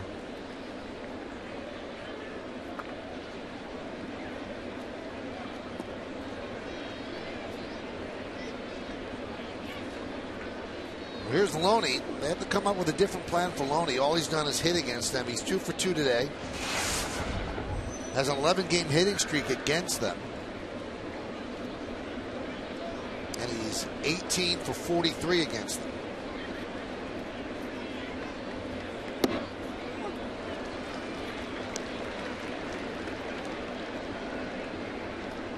Under the radar, 10 home runs as well.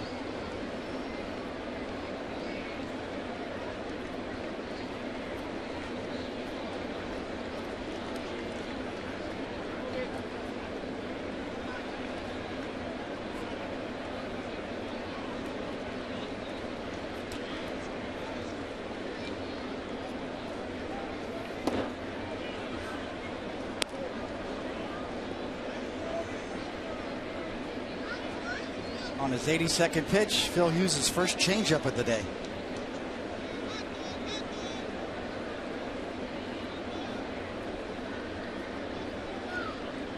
Stewart wants him to double up with it.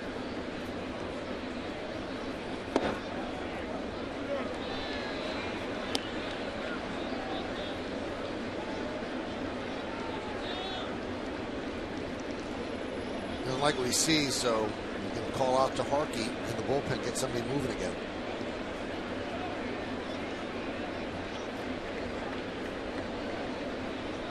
That comes from the dugout right there. The little thumb pointing out, the little flick of the thumb there by Stewart. That's the sign he gets from Pena in the dugout. Tony Pena running the running game, and Boone Logan, a little early for him.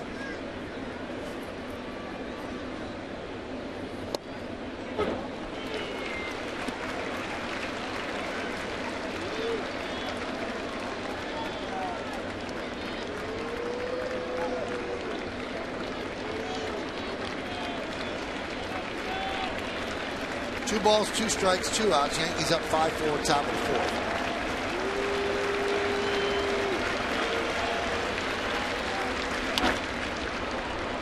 Up the middle, Jeter will step on the bag, and that will do it. No runs ahead, no errors, and 1 man left on base. Derek Jeter fields a ground ball and has a big smile on his face as we go to the bottom of the 4th.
All right, it's time for the answer to the New York State Smokers Pit Line Quiz. Angel Baroa won the 03 American League Rookie of the Year award. What Yankee and Devil Ray finished second and third, while Matsui finished second.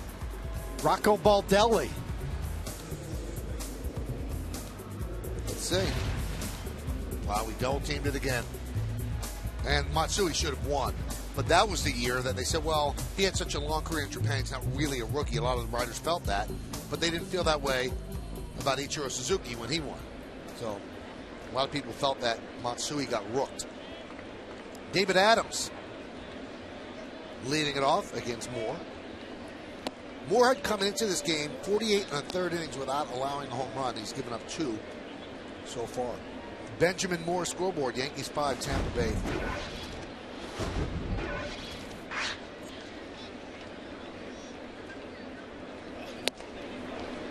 Oh, 2.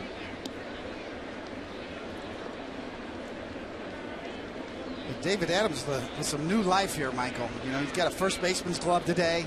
A lot of talk about the Yankees' inability to find a right-handed hitting complement to Lyle Overbay. He's had 7 hits in 7 games against the Rays this season. Strike 3, Adams down looking. Well, this is a special day for Matsui. We talked about him finishing second in the Rookie of the Year voting. Today he signed a minor league contract with the Yankees. That's Gene Afterman and Brian Cashman with him. Came in from the bullpen area of the outfield. Made a nice tour. His mom and dad and brother then signed the contract again for the whole crowd to see. Then Derek Jeter presented him with the number 55 uniform that he wore. Then he put that shirt on, came out, threw out the first pitch like it was a strike. A great player in Japan, and really, really beloved by Yankee fans and by his teammates as well. And he was the MVP of their 2009 championship. Godzilla, perfect nickname.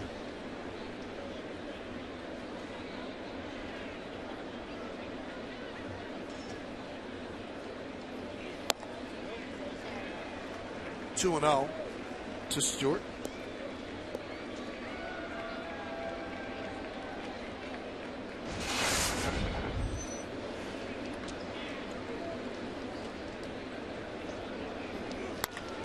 Chopped up the middle.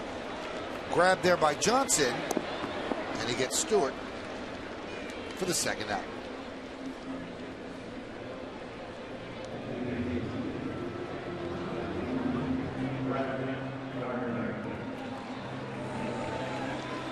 That's going to bring up Gardner. How about this stat? Jeter, Soriano, home runs. The Yankees now have 8 home runs against left-handed pitching. And that ties Kansas City for the worst number in Major League Baseball. So he had to come down from 6 home runs or come up from 6 home runs to even get there. And that's why you make the trade that you did for Soriano.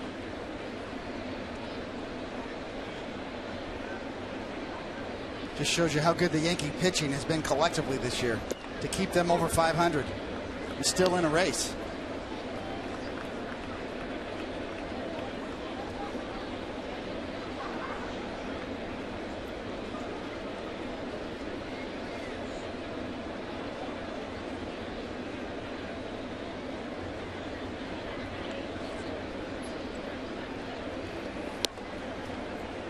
Matt Moore, according to our good friend Katie Sharp on Twitter, first race started to allow more than 4 runs in a game since Roberto Hernandez on June 21st. He did that against the Yanks. That's how good their pitching's been.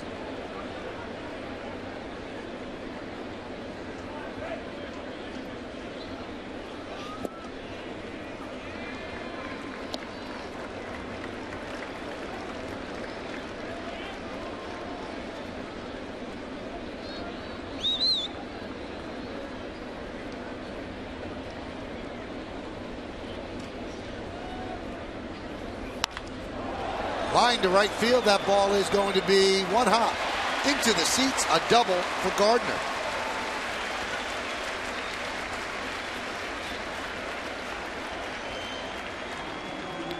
And that brings up Jeter.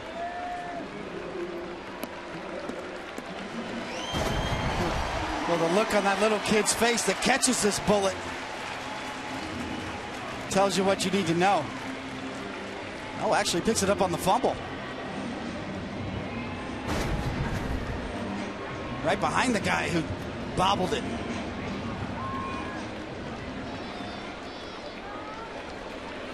Here's Jeter. He's 2 for 2 today. First pitch he saw hit for a home run. Then he singled off the glove of Johnson for a single in the 3rd inning. 2 runs scored.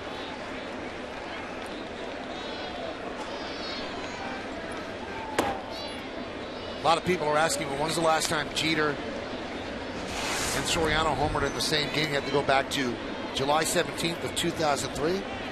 And it's the 13th time, including the postseason, they've hit home runs in the same game.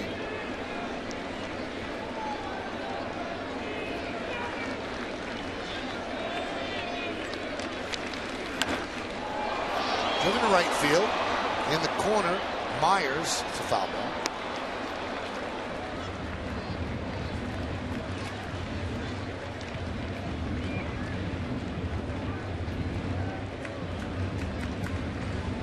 Kind of interesting, Michael. Jeter looked strong in batting practice today. He was really driving a lot of balls, hitting the balls in the air. And for a guy who perennially has always had a high ground ball rate, looks like he's trying to drive it out to right again. Getting some elevation today so far.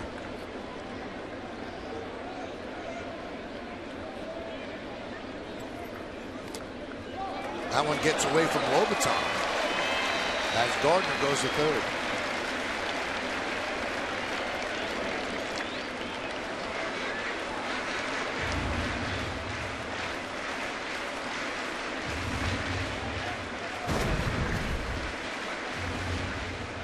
Well, that's the slider, and you can see he just wants to make sure he buries it down and just a little too much. And Lobaton getting tested today.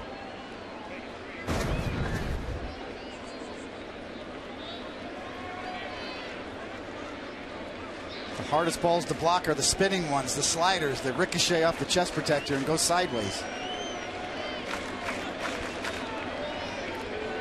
The 2-1. Ground ball sharply to short. Escobar is there. And that will do it here in the fourth. No runs a hit and 1 man left. We've played 4. It's Yankees by 1.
So he beats up the phone, then he gets a home run the next day. Hey, Tuesday night, the Yankees kick off a West Coast swing when they head to L.A. to take on rookie phenom Yasiel Puig and the Dodgers, who've been red hot. Coverage starts at 9 with Audi batting practice today. And the Tri-State Forum pregame, it's only on Yes. All right, so the Yankees lead 5-4. And Wil Myers will lead it off. 3-run home run his last time up. That one is driven out to right field. Going back, Ichiro looking up. See ya! Another home run by the rookie. Another home run served up by Hughes. And another blown lead as the Yankees and Rays are now tied at 5.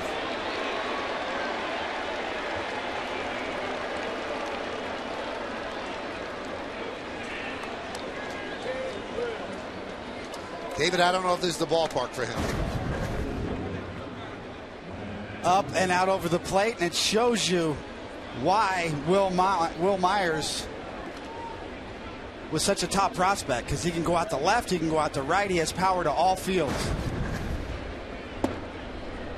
68 home runs allowed in this ballpark by Phil Hughes since it opened, and 29 on the road during that time.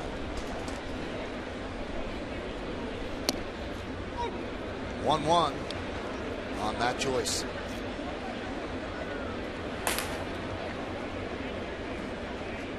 And Claiborne is up again.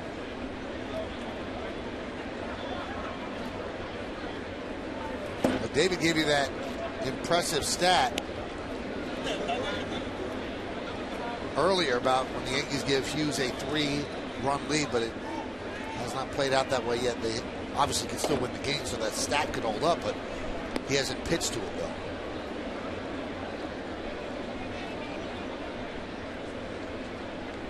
That bothers a starting pitcher more than anything, Michael. And I know when I was pitching, that when you get a 3-run spot early, well, you want to be aggressive and go after him and make it stand. But it's been tough for both starters today. Back and forth.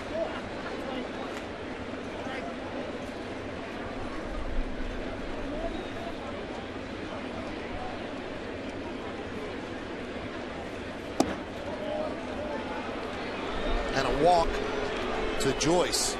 Crowd getting restless, and here comes Girardi. That's going to do it. Not only the crowd, but the Yankee manager, too. Well, this might not be a pleasant parting gift for Phil Hughes when he leaves the mound, because you can sense the crowd disgusted with this performance. And we'll listen.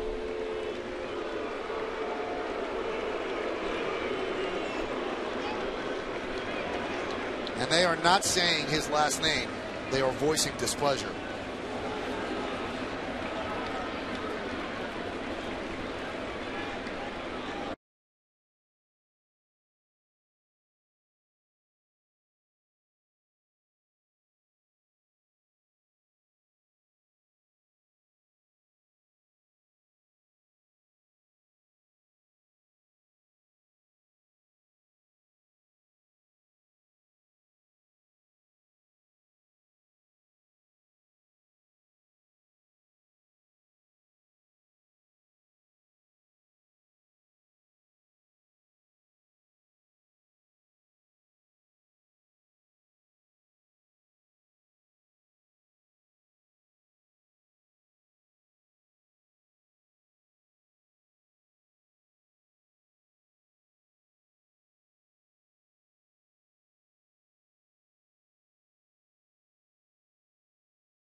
And T. And that call brings in Preston Claiborne on a relief for Phil Hughes. Runner at first base, nobody out. And here's Kelly Johnson. The numbers on Claiborne. You hate to see that happen to anybody. But Phil Hughes is one of those guys who's really accountable, really likable. When he doesn't have a good outing, he stands in front of his locker and says, I didn't have a good outing. He's not making excuses, not putting on anybody else. But you got to call it like you see it, and he is struggling. No doubt he's struggling, and a lot of speculation on what's going to happen with Phil. Well, remember this. In 2009, without Phil Hughes in the bullpen, the Yankees don't get a ring.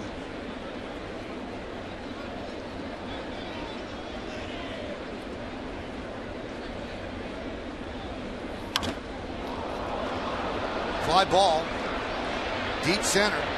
Gardner makes the play for the first out.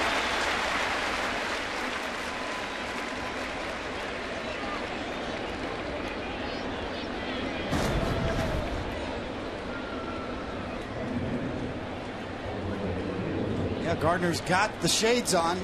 One of those in-betweener days, even though it's cloudy, it's bright. The sky is still bright enough that Gardner's going to wear the shades.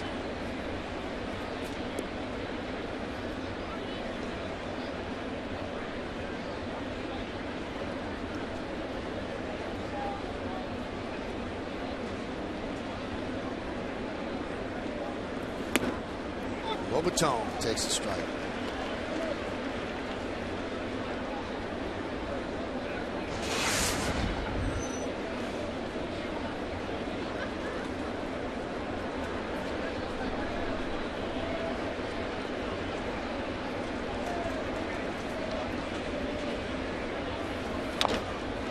Chop to first. Adams gets the force at second. How about that? Not a first baseman by trade, but he fired the ball strong to Jeter to get the force. No hesitation either. Big high hopper. You got to come in and get it. Once you commit, you can't stop. And I think Jeter kind of dekes Joyce a little bit. Watch Joyce with no slide at second base. And Jeter kind of lulled him to sleep.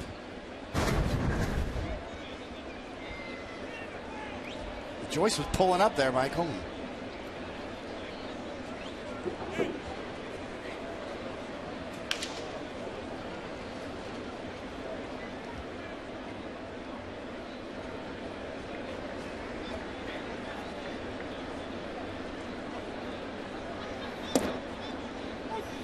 There's a strike to Escobar. We have a 5-5 game.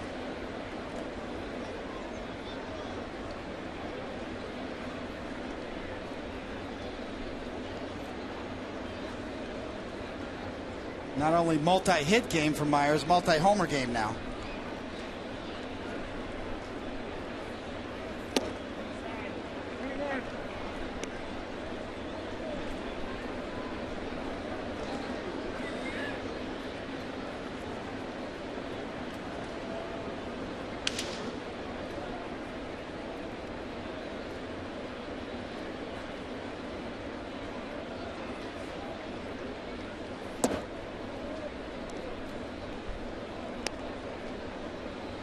Up to 95 miles an hour from Claiborne. That's what we noticed in spring training, Michael. At least when I saw Preston throw in spring training, he lit up some eyes. Not only with his good control, but his velocity sneaking up there in the mid-90s.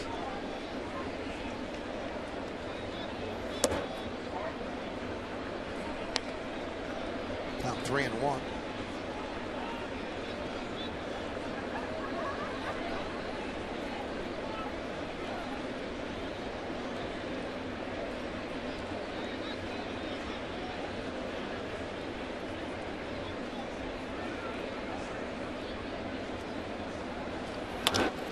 Ground ball to Cano. He's going to take it himself, and that will do it. But it's been a big day for Wil Myers against that man, Phil Hughes. Myers, in the third inning, takes a hanging breaking ball and hits a 3-run home run. This one, he goes the other way, a solo shot to tie the game at 5.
Is brought to you by the Hyundai 100,000 Reasons event, now through July 31st. By Benjamin Moore for everything that matters, and by Jeep. Visit Jeep.com to learn more.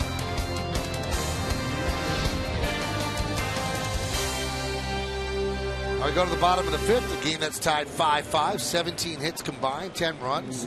Yesterday, just a 1-0 game. In fact, there were 4 1-0 games major leagues yesterday. Wil Myers with 2 home runs. And he has knocked Phil Hughes out of the game. 7th time this year that Hughes did not complete the 5th inning, and that's tied with Scott Diamond of the Twins for the most in the major leagues. It's going to be Cano, Soriano, and Wells here against Matt Moore.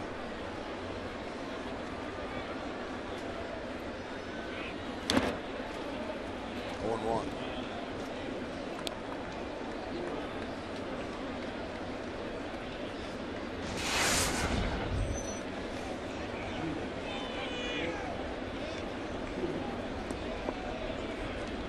A big inning for Moore here with this pitch count at this point. Could be his last inning.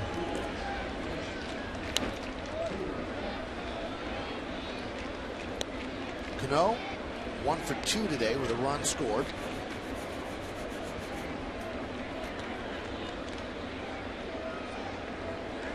I think the Rays bullpen feels that way too, because they just took the tarp off the bullpen mound. That's usually a sure sign that relievers are down there getting edgy.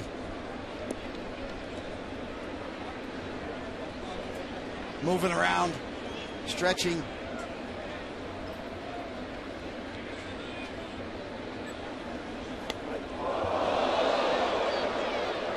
Looks like it got the knob of the bat. Cano is okay, just a foul ball. Let's see. We'll take a look and notice John Hirschbeck's reaction to it. No call. He's just waiting for Cano. There's no way a home plate umpire could see where this hit. So you're going by sound and reaction. If Cano grabs his hand and starts running to first base, he might get that call. It sounds like bat. See, Hirschbeck's just reading Cano right there, and it sounded more bat than hand.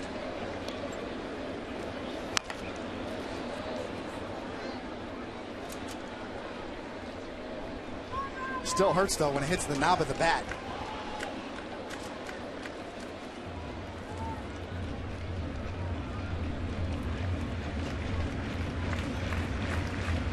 Hurts even more when your pinky's wrapped around that knob and then it gets hit, Michael.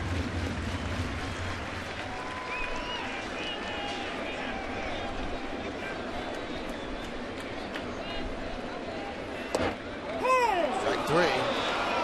Cano down looking. And now just looking at the spot. Cano not happy. And Lobaton says turnabout's fair play.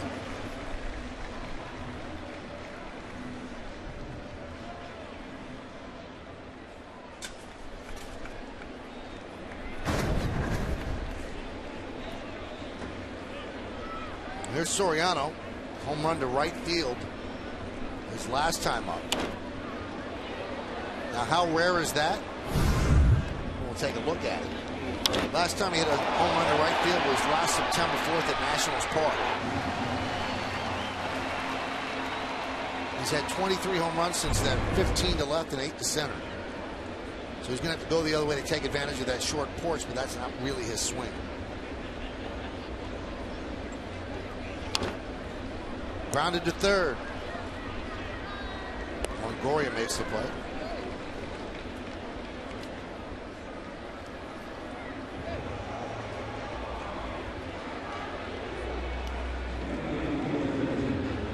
A little sunnier now than it was an inning or so ago.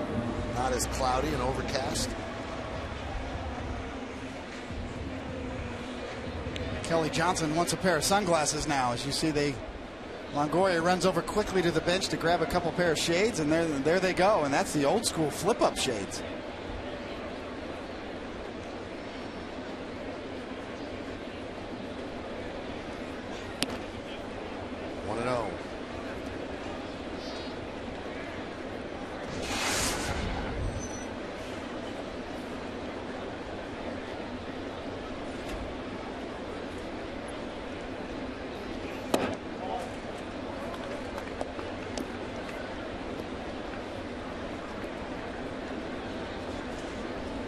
Got to get him just right,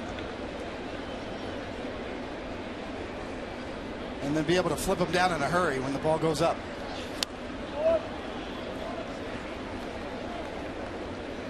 Boy, a lot of players choose the Oakleys now, Michael. As you see, he's checking the sun. A little more difficult, obviously, with that style of sunglasses as opposed to just the straight up Oakleys.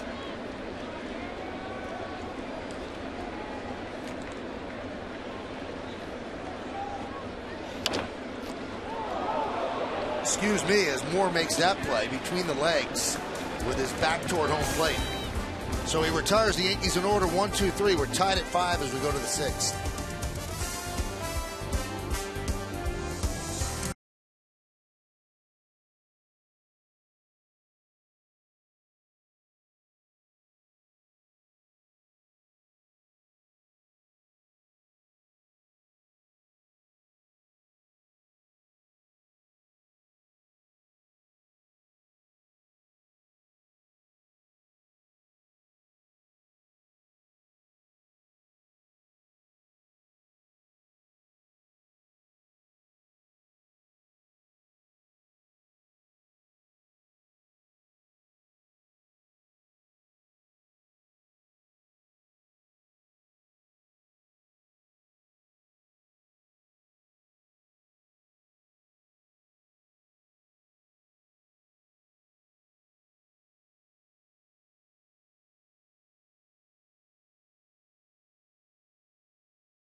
Catch live Yes Network Yankee games on your PCs or laptops with Time Warner Cable.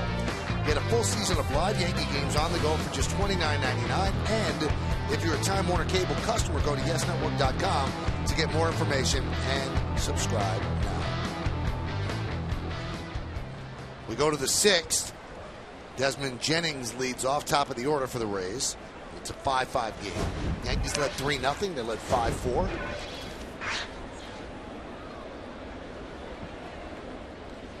Jennings is 0 for 3.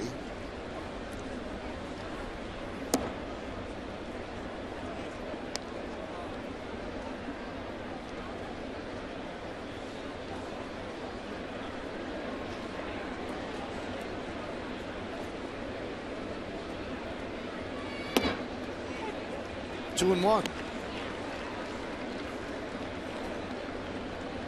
Boone Logan up.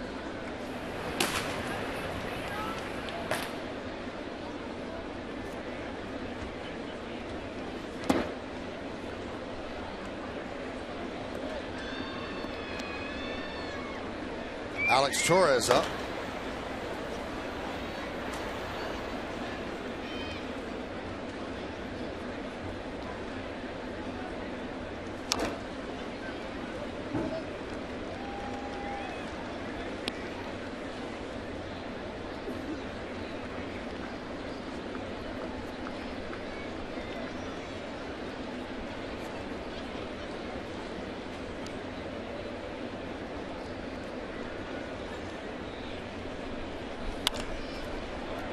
Cano with a diving stop, gets to his feet and gets Jennings. A Gold Glove caliber play right there. Well, no doubt about it. Cano shading up the middle a little bit, and Jennings with a hard two-hop smash. Cano covers it. See it on Yesmo.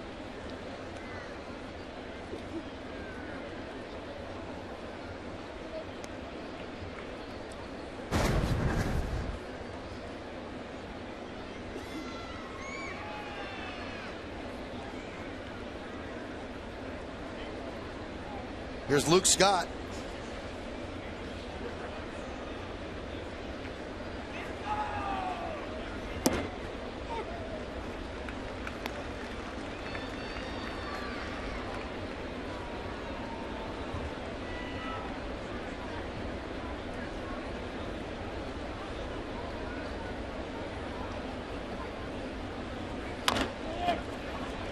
slow roller to first. Adams flips to Claiborne for the second out.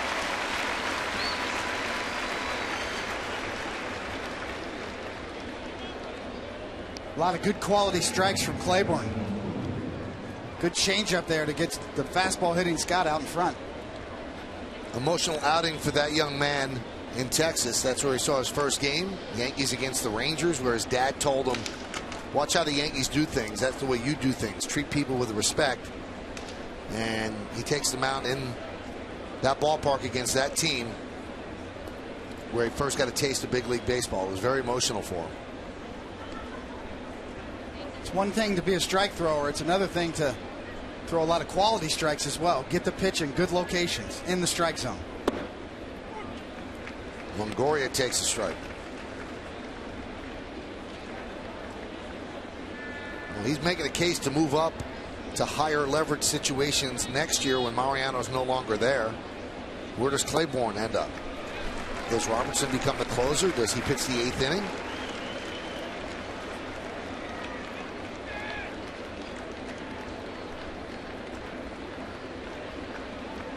There's no doubt the Yankees have a surplus of right-handed relievers.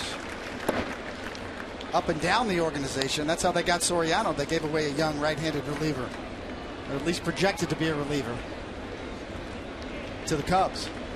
Corey Black.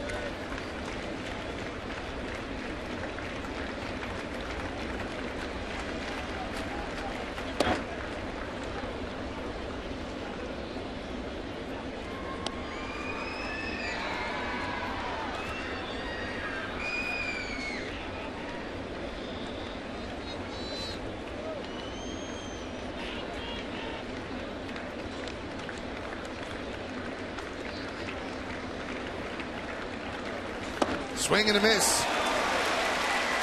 Longoria down on strikes, and a 1-2-3 inning for Preston Claiborne. We'll go to the bottom of the 6th.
By the Volkswagen Best Thing Ever event. Visit VWDealer.com.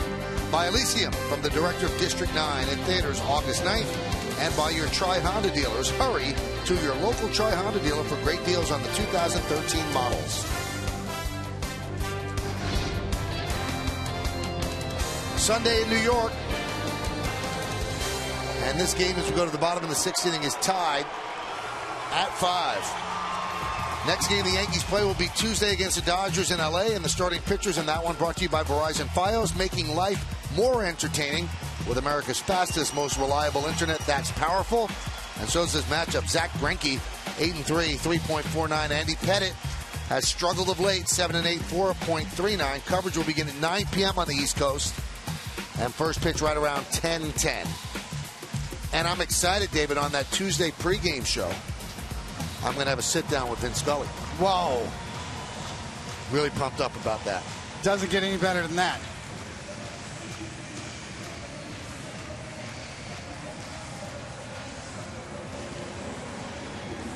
Alex Torres takes over for Matt Moore.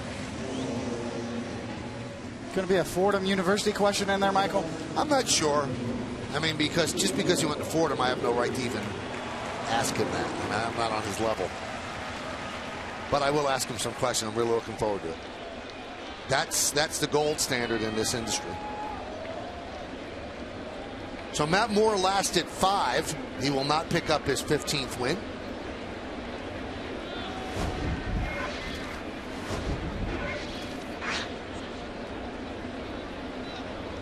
Ichiro 2 for 2. Now on 1.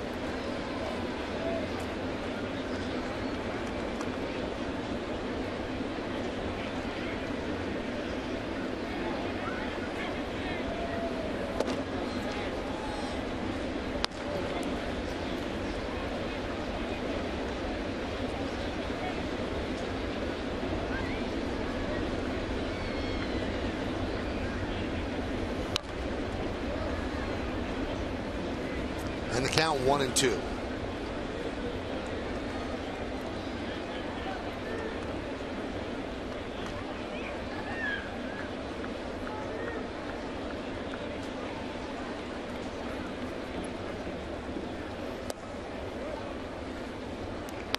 It's pretty good, Michael. We've got our own a sign right behind home plate here that just gives you the Ichiro meter. There it is, over the ump's head. 39.82 and counting.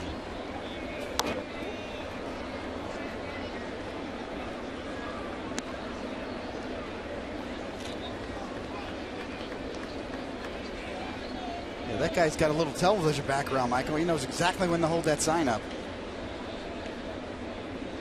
Takes a break, and he knows when the camera's on him somehow.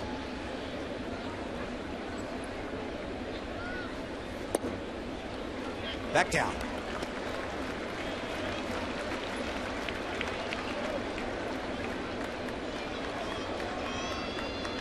It's really probably a joy to sit behind him.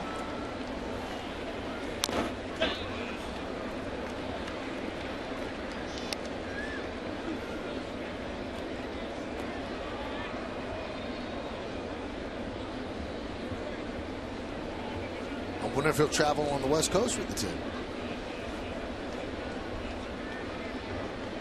It is a remarkable number when you think about it. Almost took that one out of the catcher's glove. It all started in Japan for Ichiro. Yeah, 400 batting. A little cricket off the ground. And he was an immediate superstar with the Seattle Mariners. Well, he's got to readjust that sign. He's 3 for 3, 17 away from 4,000.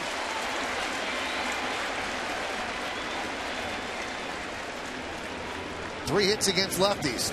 Will he change it right away?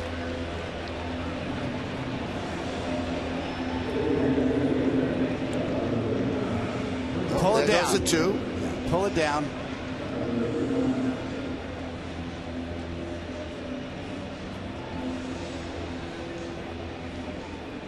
All right, so 2's done. Let's get a 3. Oh, it's in the plastic bag, the 3. There we go. Put it on the board. Yes.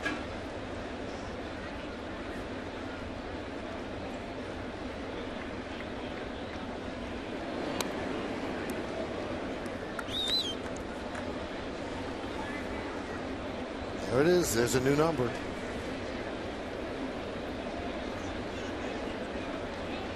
And Ichiro very, very aware of baseball history. He has visited Cooperstown about 10 times in his life. Checks out the Baseball Hall of Fame. That's where he's going to end up with a plaque. Lillibridge pops one up, and That'll make the seeds. Now, we mentioned this earlier. Yesterday's game was a 1-0 Rays win. There were 3 other games that were 1-0 yesterday. How many other times that happened in baseball history? 4 games, 1 day, 1-0? No. One other time in baseball history. And that was in 2001. September 2nd, 2001. Pitching's making a comeback, David. Well, you've got some golden nuggets today. You are the nugget master. Where do you come up with this stuff? It was in the Rays notes.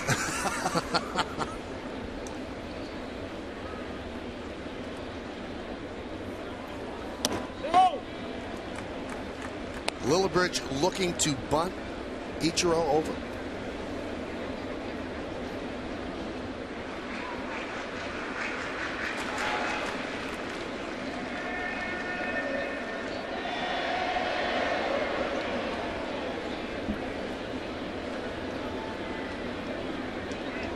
In fact, there were 7 total shutouts in yesterday's games.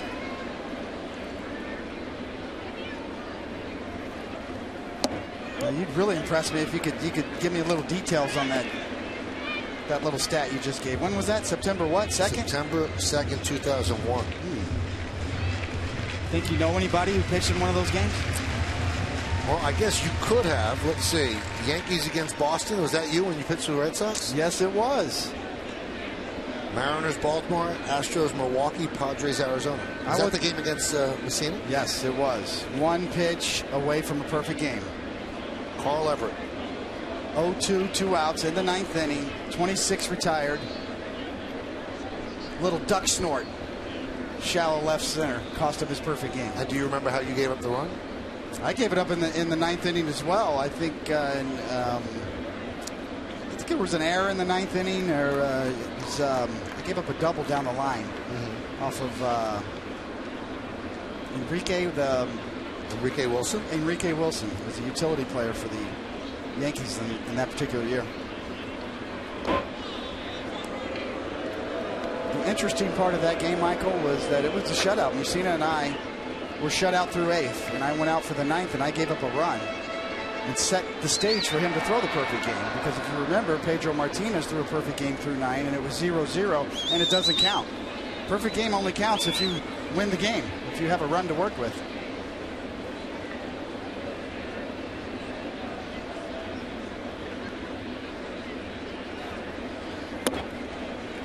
Now, I didn't get a chance to ask you this when it happened, but what did you think of Eric Bedard taking himself out of a no-hitter because of a pitch count? He didn't do himself any favors. Right. But, I understand on the other side of it that he has had a lot of shoulder issues and multiple surgeries. But he went up to the Astros manager, Bo Porter, and said, that's it. I got to come out.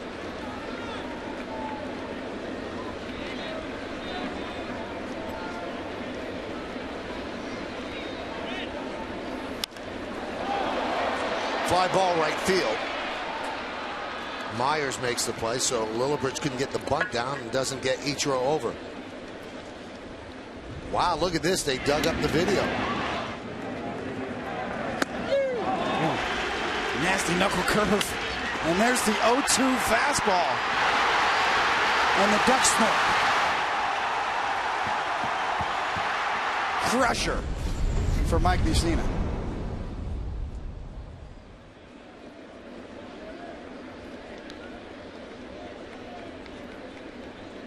That'll bring up David Adams, who's 0 for 2, popped to short and struck out.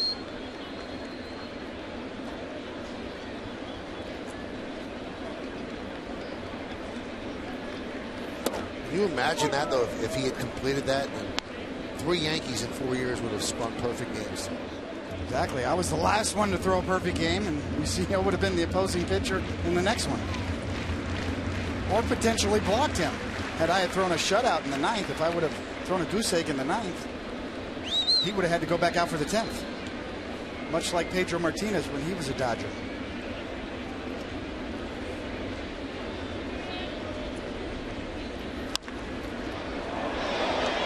Foul ball. The ump was kind of spun around like he was going to say fair, but then he got his bearings and Jim Reynolds said foul. It's on the button, too. through the wickets. Would have been a bad time for a bad hop right there.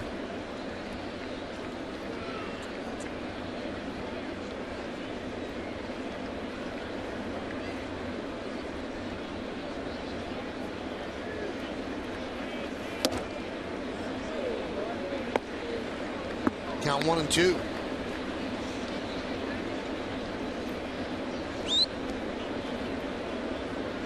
You know, Michael, I remember facing Ichiro that year, his rookie year in 2001. He came into Fenway Park. He was awesome. Not that he still isn't a great player, but that first year, oh, my goodness, there was just no way to pitch him.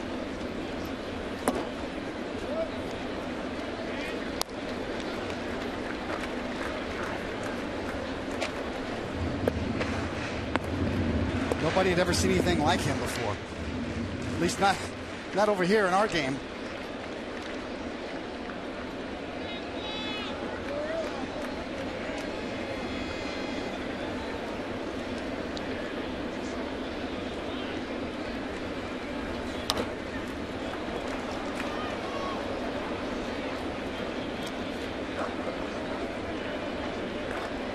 Well, the sun has poked through, so the field is bathed in sunlight right now.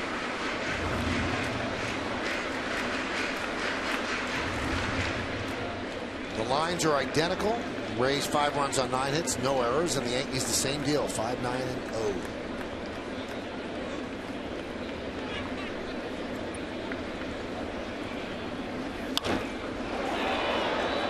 Adams getting some good hats. When he was with the Yankees the first time, he started off really, really well, and then almost became an automatic out, but then he went down to AAA and was hitting over 300, and he seems much more aggressive again in his return to the Yanks. He's got a second chance, no doubt about it. You know, the interesting part to me, and I mentioned it earlier, is the fact that he can play first base as well.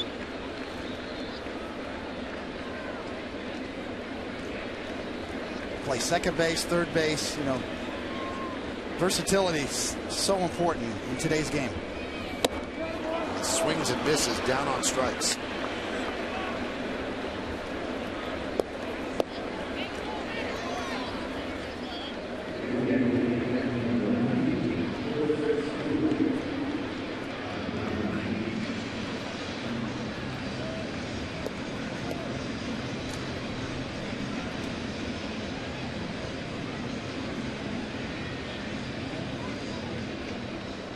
Here's Chris Stewart. Chris 0 for 2 and 3 for his last 32. His average down to 230 now.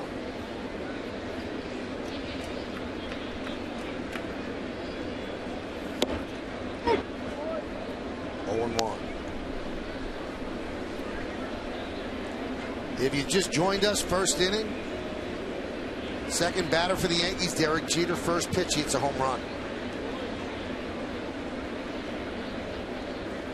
So a dramatic return off the DL, and a couple of innings later, Soriano with a 2-run shot off the top of the wall and right. And Stewart with a bunt. It's a foul ball.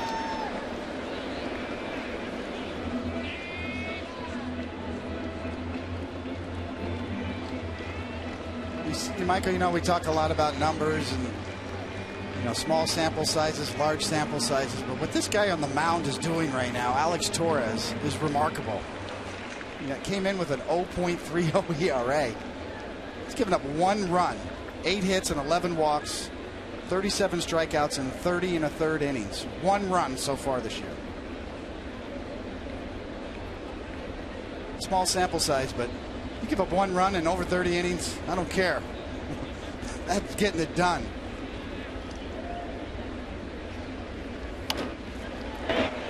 Lined right at Longoria, moves slightly to his glove side, and that will do it.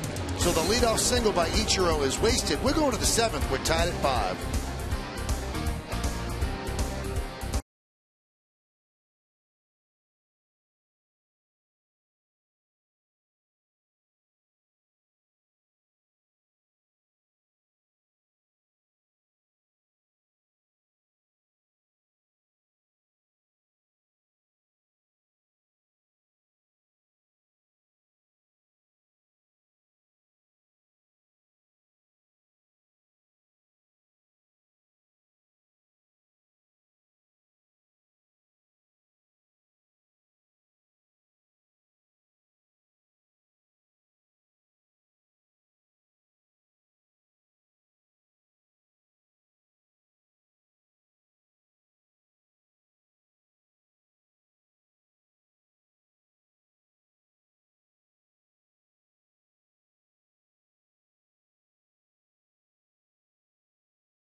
pitch he sees, shoots it out to right to break the home run drought of the Yankees. And young Wil Myers is having a day, launching, and Soriano with his first to the porch. Pressure's off of him, and then in the 5th inning, Wil Myers again. After the bomb to left, let's go to right. Multi-homer game for him. That's quite a recap early in this game. Game summary brought to you by your local Nissan dealer. Each team with 9 hits, each team with 5 runs. Jeter's 2 for 3. Myers 2 for 3, 2 home runs, and Soriano 2 for 3, the 2-run home run and also 2 runs scored. And the Yankees go to the bullpen. Boone Logan will take over for Preston Claiborne, who gave the Yankees an inning and 2/3 of scoreless relief. And with Loney, Myers, and Joyce due up, they go to the left-hander.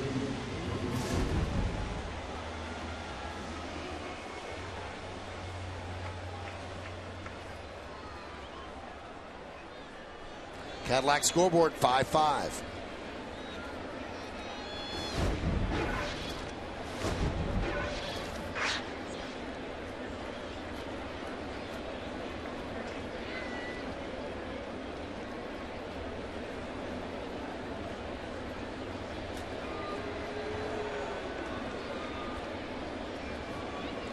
Loney 2 for 3. And a strike.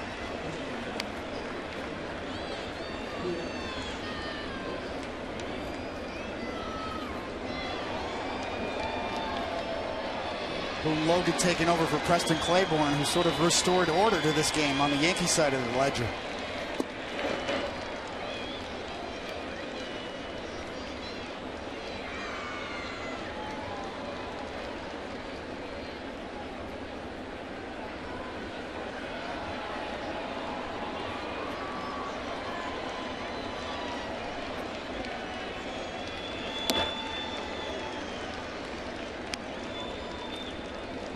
Joel Peralta up for the Rays.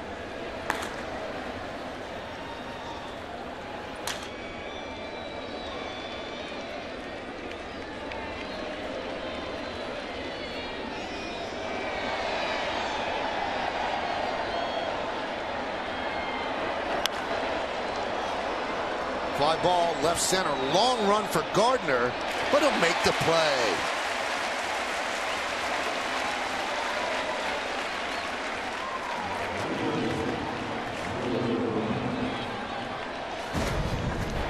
Gardner with a great jump, and Loney with another good swing. And is he going to drop another one in there? And Gardner, not exactly Willie Mays bucket catch style, but nice play anyway.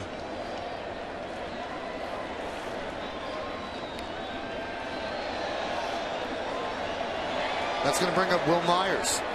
2 home runs today, 3 runs scored.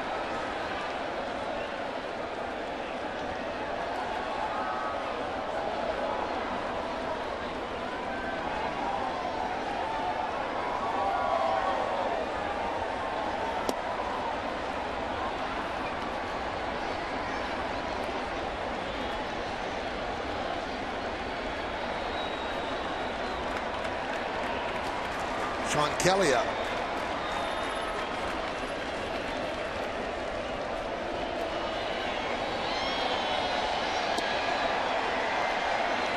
Crowd doing the wave here at the stadium, but if you're at the stadium and you watch the wave, when it hits the bleacher creatures, they will not stand up.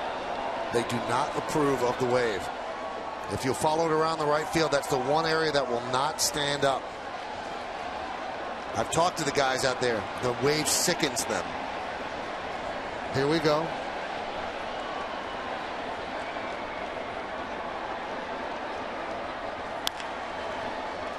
Oh, what a stop by Lillibridge. Gets to his feet, fires. He is really sporting leather at third base.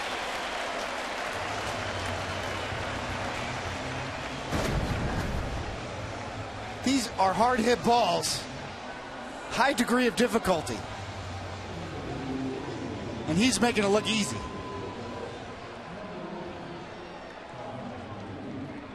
And the short hop, too. That ball had a lot of topspin on it. That was an extremely difficult play that he just gobbled up.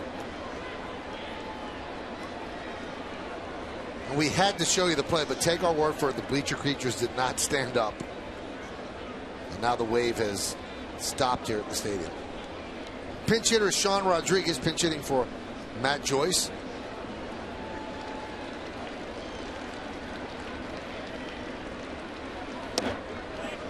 Missed outside.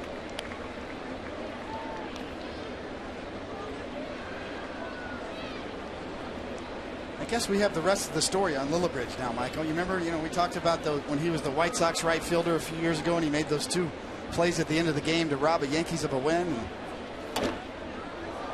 And, at the time we thought, oh, good plays, but lucky. No.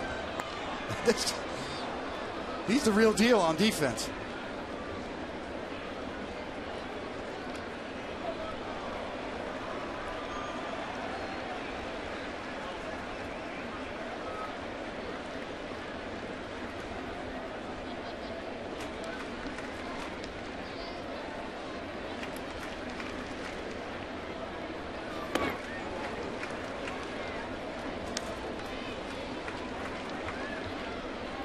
We have video proof over the Modell sign. Those are the bleacher creatures. They will not stand up.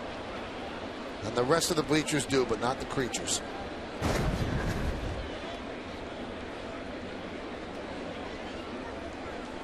Bald Vinny and the gang out there. You sat out there during the game, right? Yes, I did.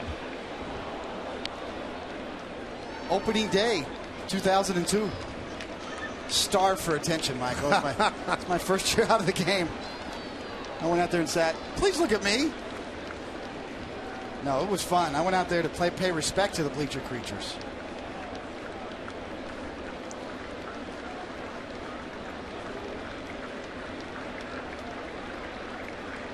Two outs, top of the 7th. It's a 5-5 game. A 2-2 count. Chopped over the middle.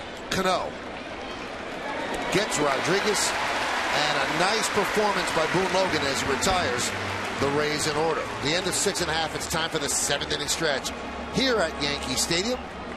It's 5-5, Rays and the Yankees, but we'll stay where we are to honor America in the Bronx.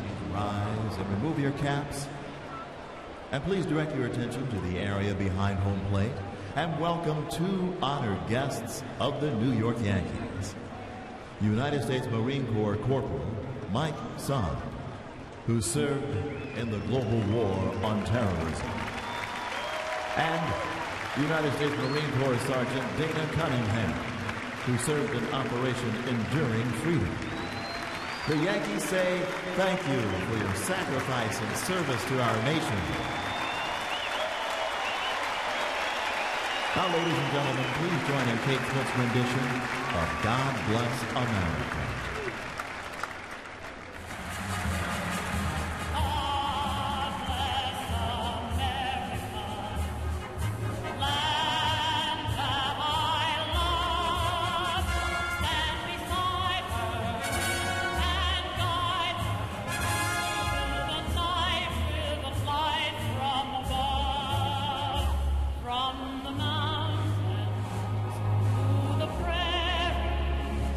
To the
That is really, really tough. And you talk about long-term contracts, giving guys 10-year deals, and you wonder, are the Angels going to regret that like others regret their 10-year deals? Well, yeah, I mean, that's certainly a valid point, but it has been painful to watch Albert Pujols hobble around on the field this year.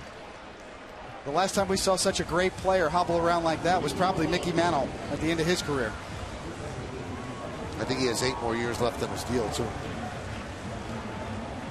All right, so some changes for the Rays. Sean Rodriguez takes over in left field. He'll pinch in for Joyce. And a new pitcher, Joel Peralta. More than a strikeout per inning, holding opponents to a 168 average. And he'll face the top of the Yankee order.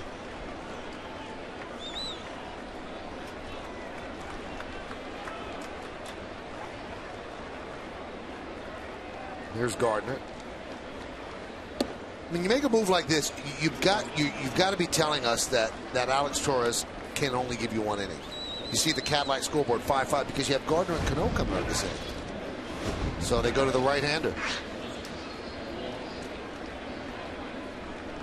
Well, Peralta with that changeup sometimes is more effective against lefties as well. And that's not a knock on Madden. Maybe Torres, he knows, is a 1-inning guy, and that's it. That's all he can give. He's trying to save him for the next game as well. Against the Red Sox tomorrow. David Robertson is up.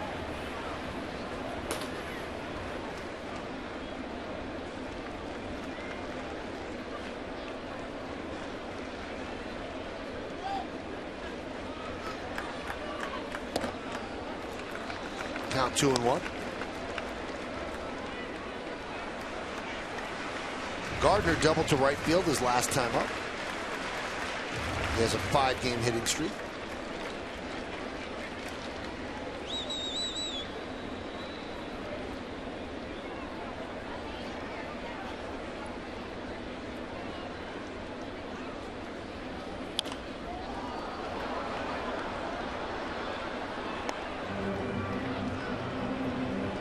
Peralta dominates against everybody. You can see, as David said, with the changeup, he's only allowing a 154 average against lefties. And a real good clubhouse presence. Tampa Bay writers have noted about Peralta really being a leader on that team, especially in the bullpen.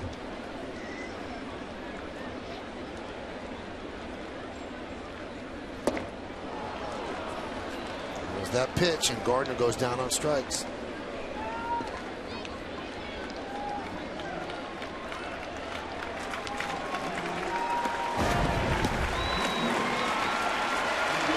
Perfect pitch. Looked like a fastball right down the middle, and then right at the last minute, down and under Gardner's bat.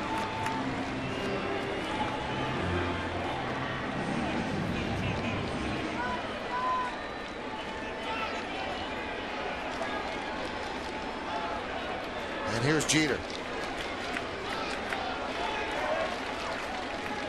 What a dramatic return from the DL. A home run on the first pitch in the first inning. Takes a pitch high. Also had a single to right field in the third and scored on the home run by Soriano.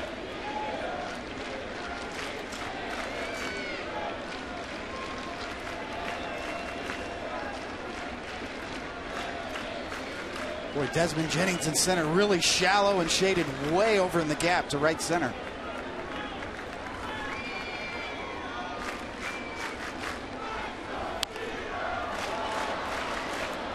Also, you see Longoria, realizing that Jeter is not going to bust it, is playing very deep at third. Derek would see that in the past and just lay down a bunt and pick up an easy single. That's about as deep as I've seen a third baseman play against Jeter.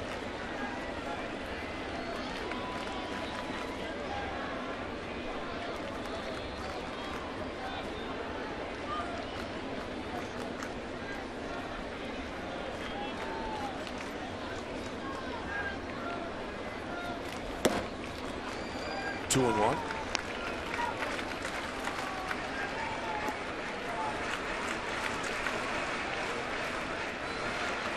Got good numbers against Peralta.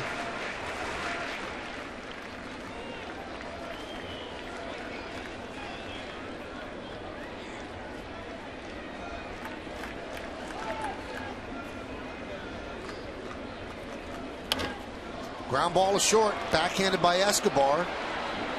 And Jeter runs, I'd say, what, about 80%?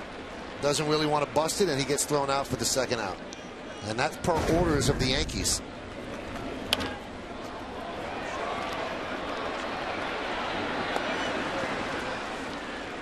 He's got to be fighting everything in his soul not to just bust it down to first base. You know, the thing is, it's not so much about how hard you run. It's right out of the box. It's that quick move.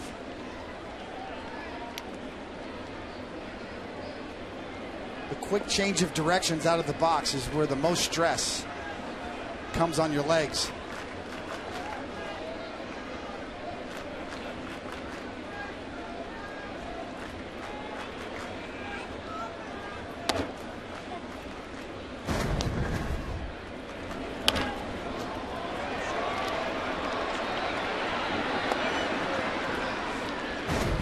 So if he could build up steam, he's going to go a little faster. He just doesn't want to explode out of the box. And that's hard to legislate, Michael. I mean, that's just pure instinct. If you smell a hit, you're trying to bust it out of the box. Jeter very smooth in his transition after swinging the bat. Cano's been struggling of late. He had a single up the glove of Moore in the first, came around to score, but had a fly ball to left and a strikeout looking. And the extra base hits have not been plentiful since the All-Star break. And this is one of the guys that has to carry the Yankees.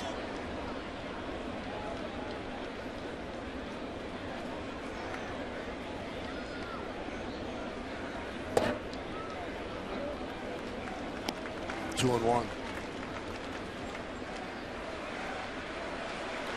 Really comes down to patience for Cano as the Tampa Bay Rays pitcher across the board have just not given in. Teasingly around the strike zone. A lot of sliders and curveballs down and in off the plate. Peralta picking off the plate there.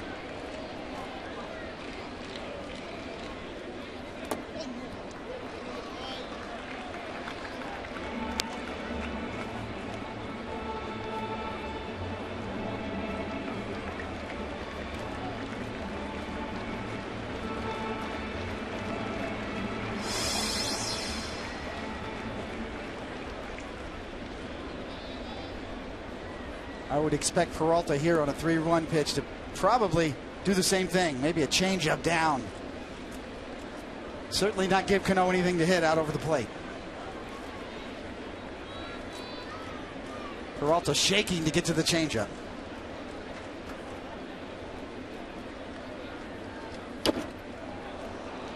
Three and two.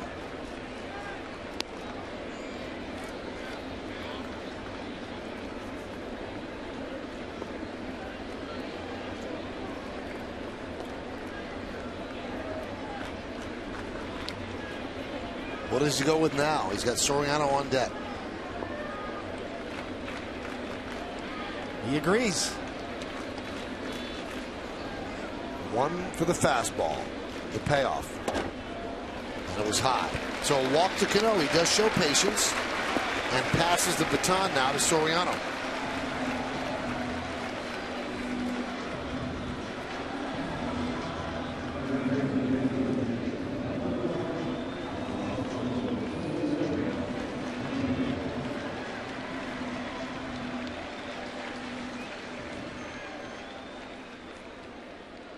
Nice day for Soriano, breaking out today in his third game back as a Yankee. Would like to turn a good day into a great day.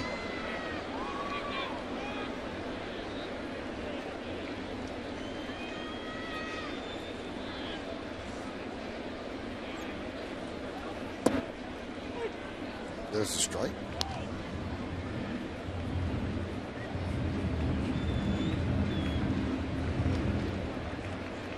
Peralta's got the neckwear working, Michael. Got the puka shells and the gold chain. Did you used to rock the puka shells? During a 10-game losing streak, I was wearing anything I could find, Michael.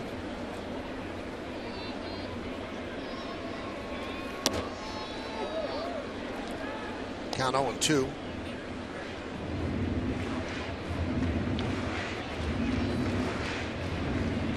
Cano thought that pitch was outside, but Hirschbeck has been very consistent all day. A little more lenient on the outside corner. Pretty good pitch right there.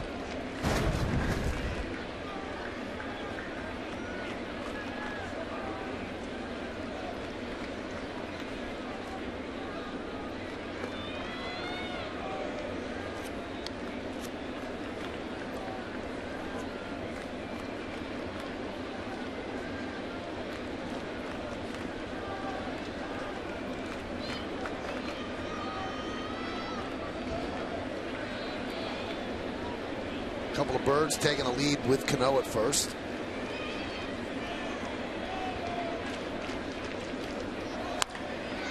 Grounded in the hole. That's going to be a base hit. Cano will stop at second. Base hit for Soriano, his third hit of the day. 3 for 4.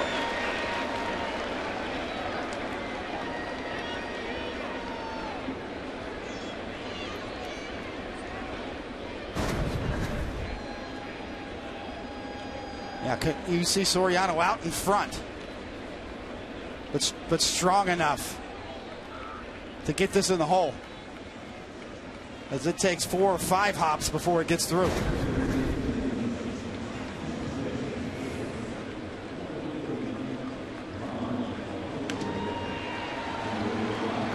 Well, the Yankees are going to send Lyle Overbay up to pinch hit for Vernon Wells.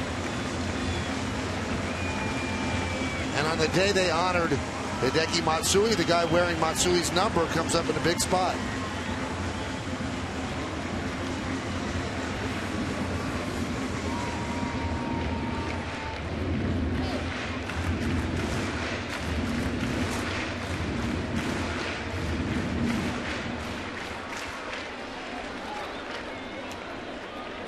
Wells was 3 for 10, and of the 3 hits, 2 home runs against Peralta. But Joe's going lefty-righty here.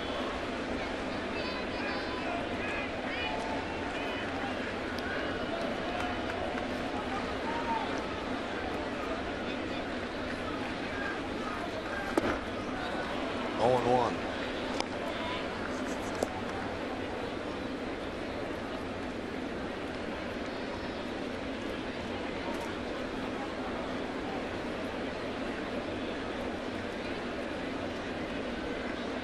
Sometimes a manager will just play a hunch. And in this case, Overbay's had a knack for clutch hits all year long.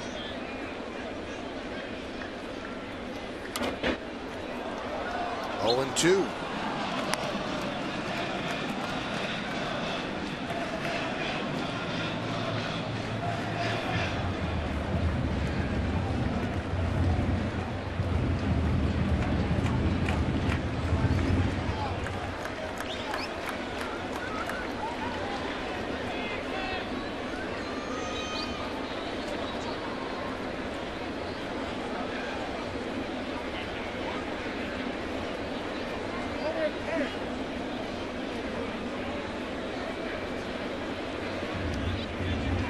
What he's done as a pinch hitter, not too good.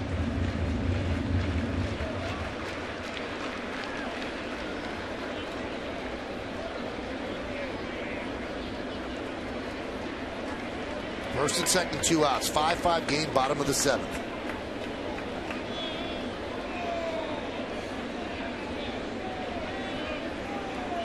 Cano goes, and they would have let him steal third base, and the ball fouled back.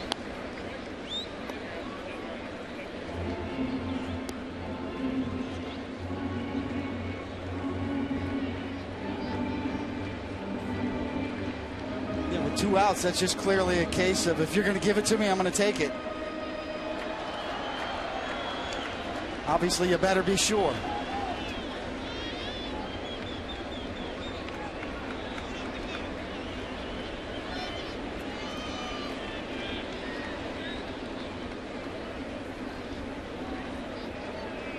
The inside move to second. No one even there to receive the throw.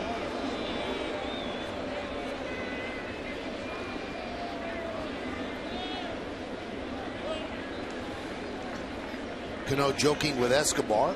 He leads off second, and Soriano is at first. 2 outs.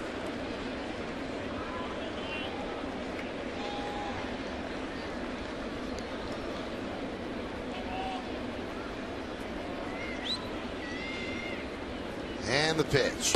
Strike 3 right down the middle. And Overbay looks at a called third strike. No runs a hit, no errors, and 2 men left on base. 7 in the books. It's a 5-5 game on Yes.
Hybrid vehicle of the Yankees.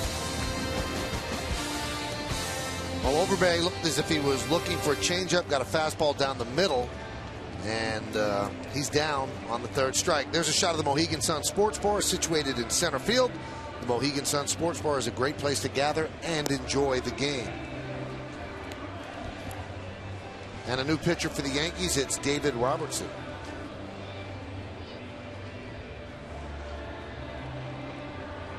Great numbers. This will be his 46th game, 54 strikeouts and 42 1/3 innings. Well, David said in about the 4th inning, this game's going to be decided out of the bullpen, and that's certainly the case. Peralta got into a little bit of a jam, but got out of it by striking out Overbay.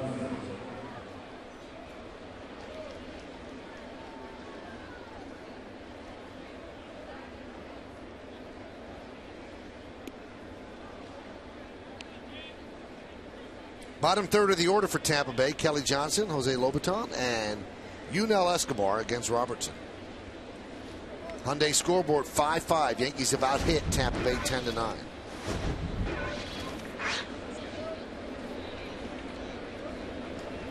Yankees looking to salvage the final game of this 3-game set.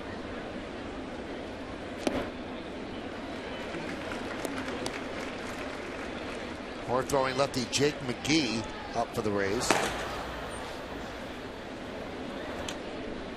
Most of the damage in this game in the first 3 innings. The Rays did add 1 in the top of the 5th, and that was Wil Myers' 2nd home run of the game. But a lot of fireworks early and a lot of calm lately.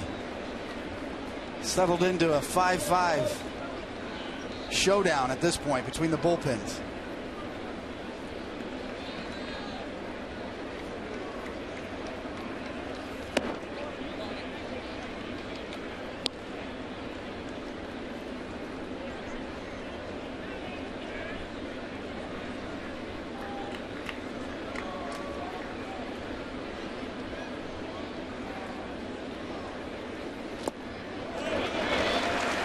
Johnson down on strikes. MLB.com at bat is the #1 source for live baseball everywhere you go. Available for iPhone, iPad, Android, and BlackBerry 10. At bat delivers Yankees baseball with live audio, pitch tracking, stats, news, highlights, and more. Text at bat to 31826 or visit Yankees.com for details.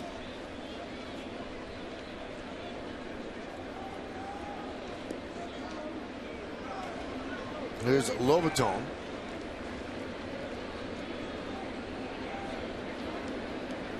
He's 0 for 3 today with 2 strikeouts. Fly ball, left field. Soriano for the second out. To vote for the Chevy prior to the game, visit votechevy.com. Results will be revealed in the post-game show.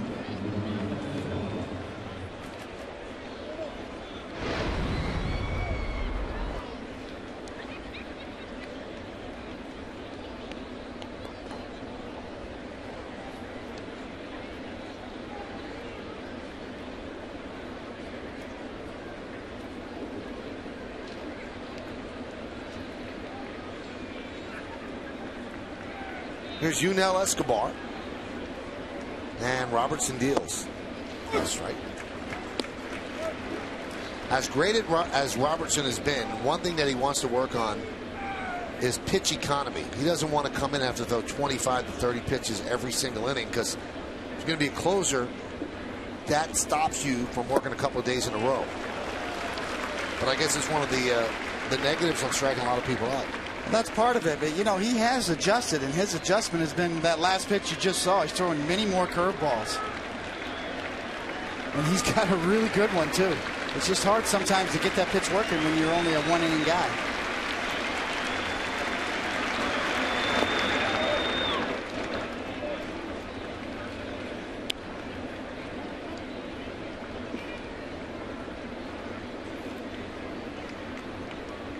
If you look at the distribution of his pitches over the last couple of months, there's been a definitive change.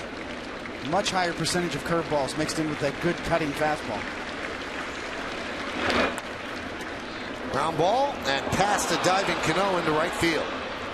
So Escobar picks up a single.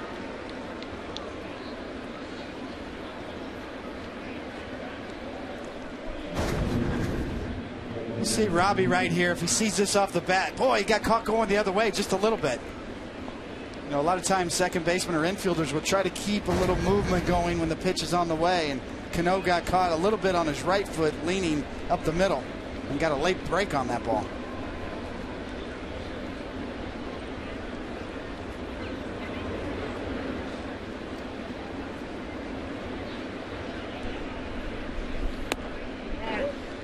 Pitch is high to Jennings.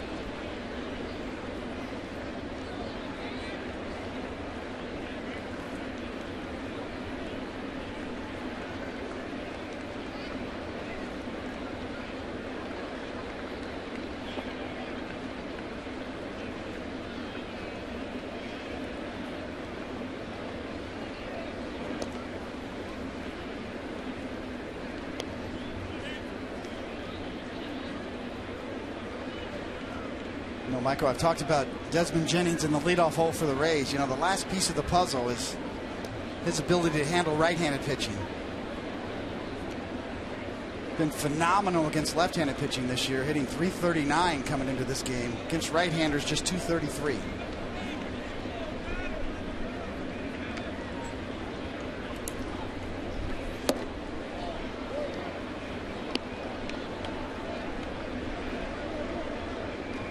Outstanding athlete, good defender, covers a lot of ground, speed, and has some pop in his bat as well.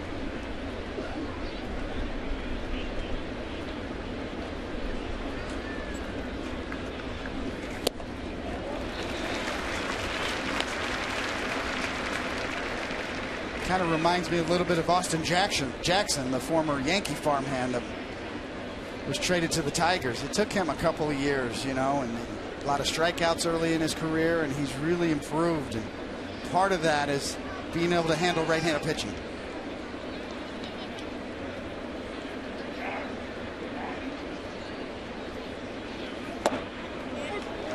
Two and two.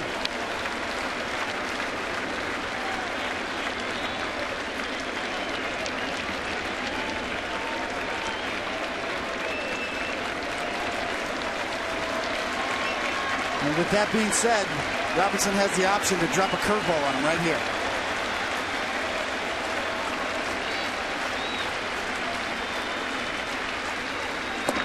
Strike three. Got him with the fastball. fastball.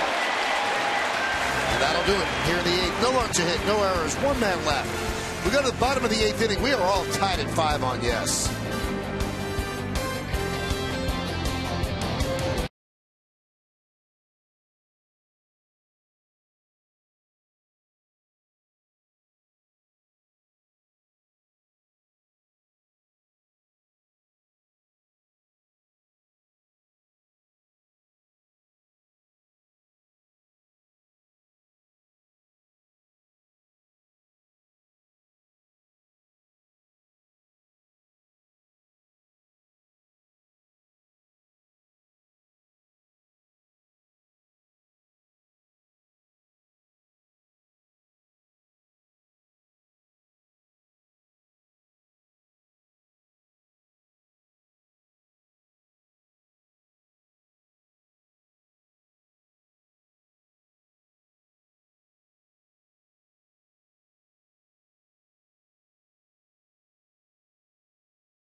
Next chapter of the Emmy-winning series Yankeeography with Moments of Glory.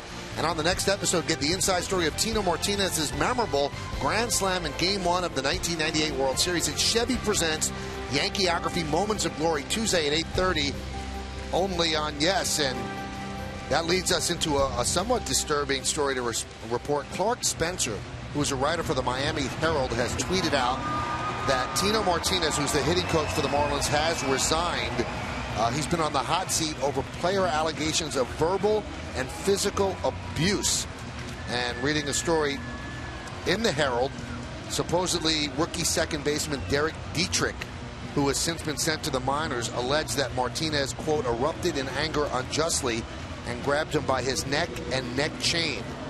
Now, this earlier story said that Tino had wanted to resign, and the owner of the Marlins, Jeffrey Loria, intervened and would not accept his resignation. But now he has resigned nonetheless, and no more hitting coach for Tino Martinez. And you know, you see, David knows Tino different than all of us do. Tino's such a gentleman off the field, but he has an intensity on the field. And don't know if these allegations are true, but we do know that he has resigned his post. Yeah, it's disturbing, and it's hard to comment on something that you just heard about. But Tino, one of my all-time favorite teammates, he was intense as a player and in the clubhouse before the games, and a big part of our championship runs. Jake McGee, the fourth pitcher for the Rays, will face Ichiro Suzuki on the Hyundai scoreboard. It's 5-5, and Ichiro is 3 for 3 today.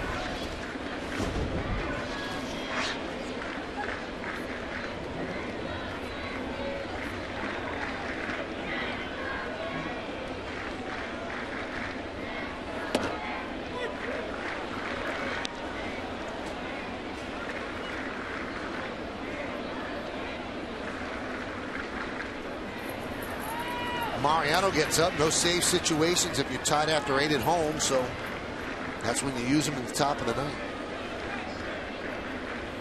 Yankees would like to make it a save situation by pushing across a run here in the bottom of the 8th.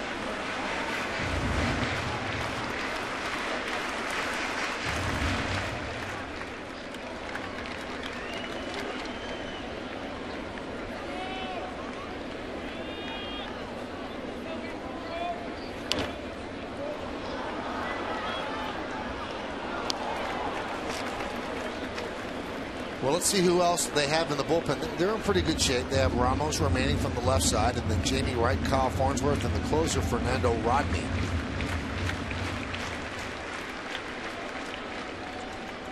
Jake McGee's kind of the story of, the life of a reliever, Michael. And you look at his overall numbers, almost 4.5 ERA, you think maybe it's a little bit of an off year, but a lot of that was early in the year before May 10th. Since May 10th, he's pitched to a 1.35 ERA to lower his ERA from 11.25 down to 4.42. The deceptive nature of relievers' numbers.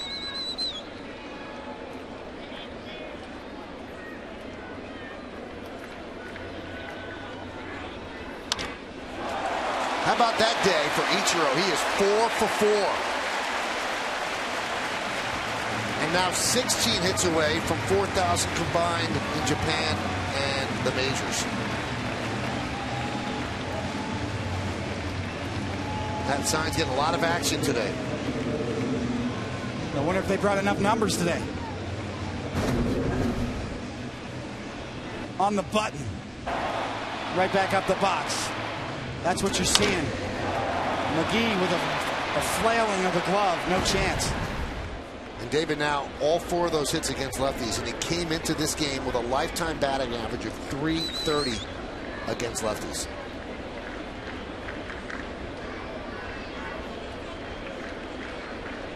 That's the numbers bag.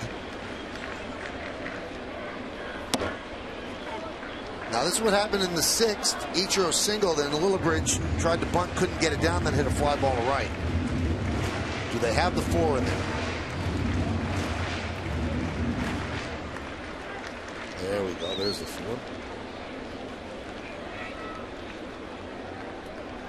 Well, I would much rather, Michael, see Matsui get in motion and Lillibridge try to hit behind him with the infield moving all over the place here than a straight sack bunt. And you're going to get a straight sack bunt as McGee tosses to Johnson and Ichiro moves into scoring position. Score that 1-4. Well, it's late in the game and it's old school, and Ichiro's now in scoring position. But you had to give up an out. So it depends on whether you're on the new school debate side or the old school debate about giving up outs and sacrifice bunts and how you feel about it. Nonetheless, it's on David Adams now with 1 out and Ichiro on second.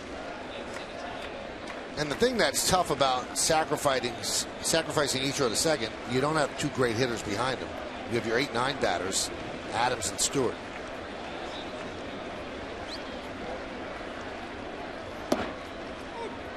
And Adams, who's 0 for 3, takes the strike. All right, so the Yankees have already used Overbay, and the other pinch hitters are all righties. Mesa, Nunez, and Austin Romine.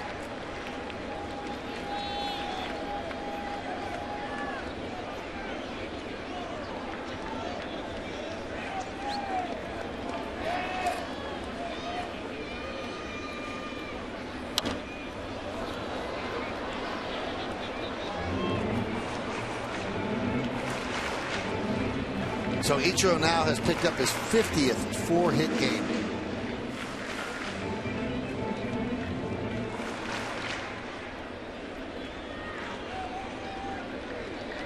When all is said and done, when you combine the numbers with Japan and the majors, he will have more hits than Pete Rose, but Pete Rose all were in the major leagues.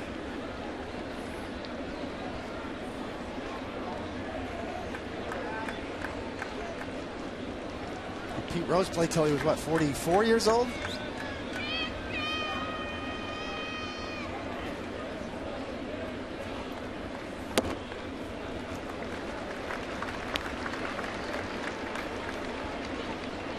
He could have to play a 3rd year if he wants to pass Rose. He's signed for next year with the Yankees.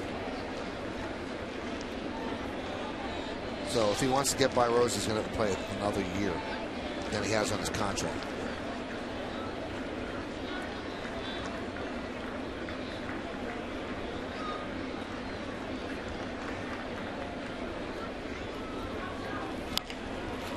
Grounded softly to 3rd.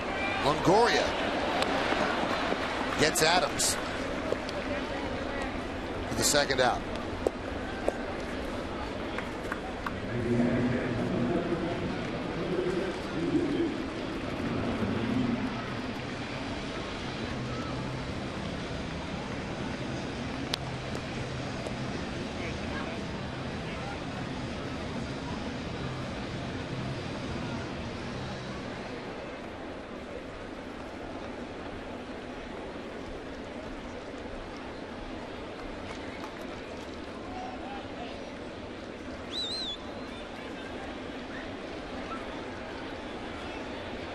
No mystery with McGee. So if you're Chris Stewart, your approach is to get it started early. Look for something you can handle and get the bat head out. 97 miles an hour. That's pretty much all he features.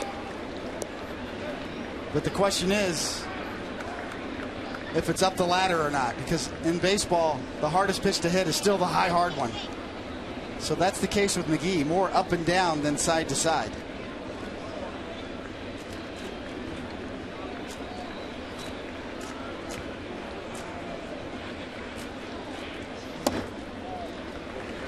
Well, today's crowd, 47,714. It's a sellout. It's the third sellout of the year. The previous two were against the Red Sox, April 1st and June 1st. And you wonder how much of this sellout has to do with Derek coming back and honoring Matsui.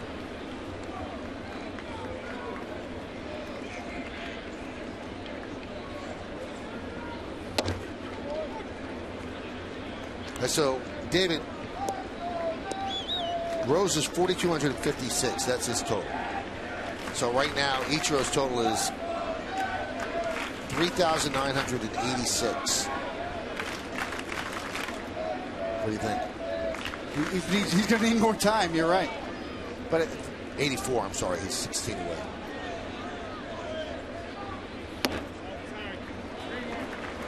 You know, that's sort of the issue here is when you look at a guy like Johnny Damon. I thought he had a shot at 3,000 hits, but you've got to find a job. Right. You've got to have the opportunity to reach that.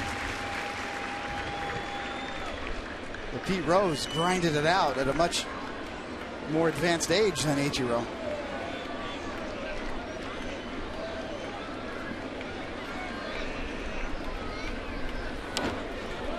Ichiro was going on the 3-1 pitch. They would have given him third base, but Stewart fouls it back.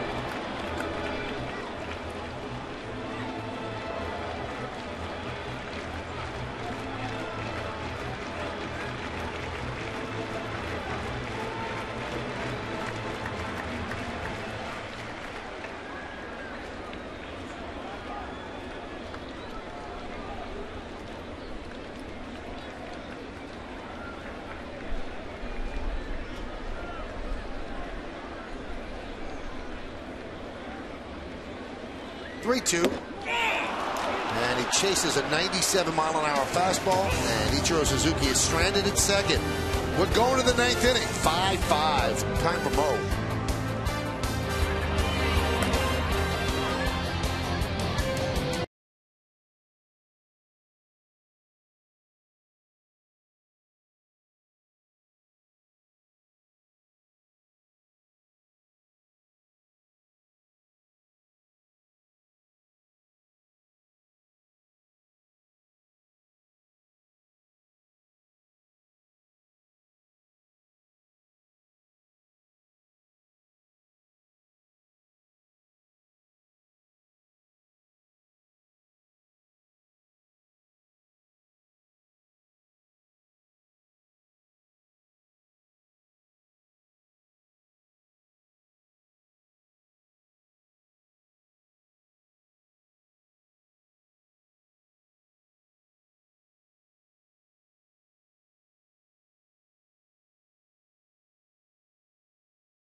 As Joe recaps the team's tough week against the Rangers and the Rays, then on Yankees on Deck, David Robertson and David Wells go fishing.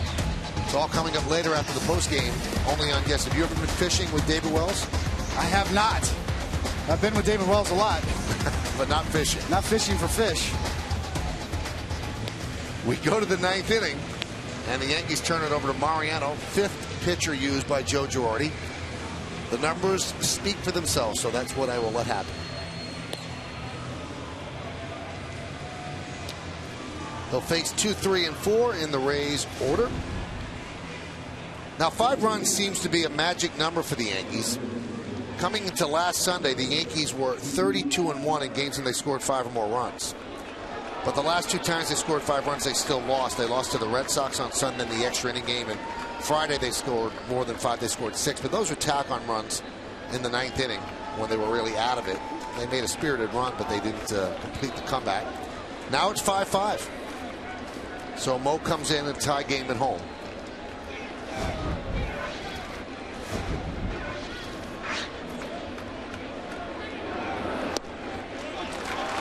And a strike.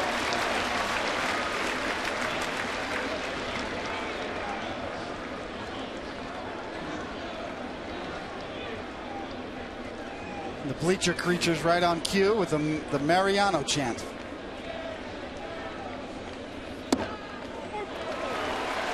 Count 0-2. You can shake your head all you want, but that's been a strike all day. And if you're a batter on either side, you better go out and try to hit it.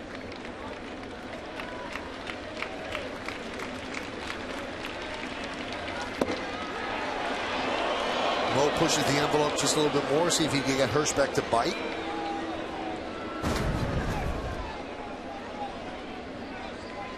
Just a little further out.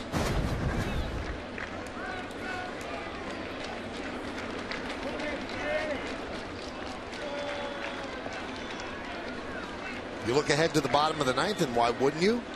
You've got Gardner, Jeter, and Cano.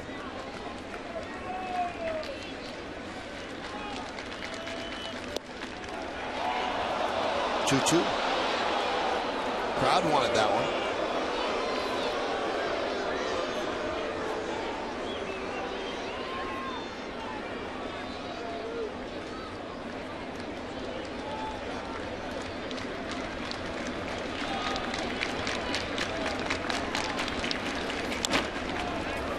Chopped up the middle, almost hit a bird. Cano fields, and the scoop by Adams.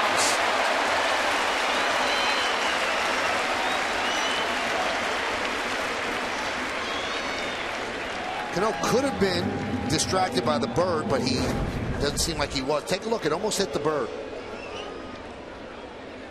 We'll see. He's not watching the game. And the bird is the word. Nice scoop by Adams.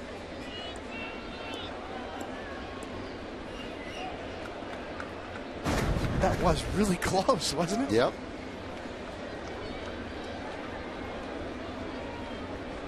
Here's Longoria.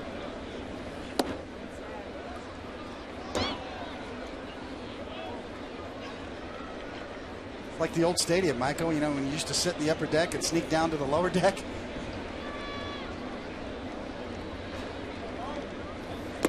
It's like 4 o'clock. It must be feeding time. Birds show up. Longoria with 2 home runs against Mariano.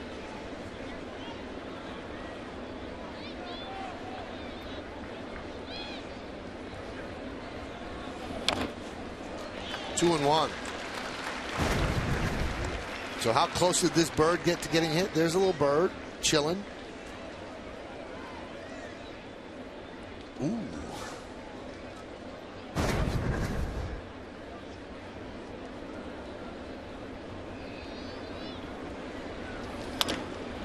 Ground ball to third. Lillibridge. 2 outs. This chiropractic telecast presented by authority of the New York Yankees and may not be reproduced or retransmitted in any form, and the accounts and descriptions of this game may not be disseminated without the express written consent of the New York Yankees.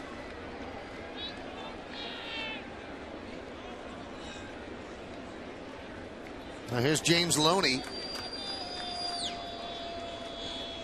2 for 4 today with a run scored.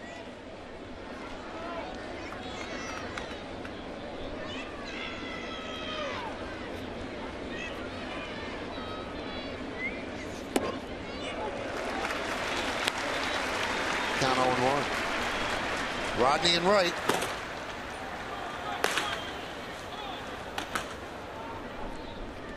Wright's for the tie game. Rodney's for the save. The 0-1. 0-2. It's what Joe Torre used to call this situation at home with Mariano Rivera. It's not a save situation, it's a win situation. Obviously different on the visitor side.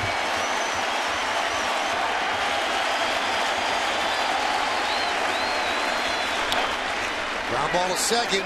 Cano. And Mo works a 1-2-3 ninth. We go to the bottom of the ninth inning.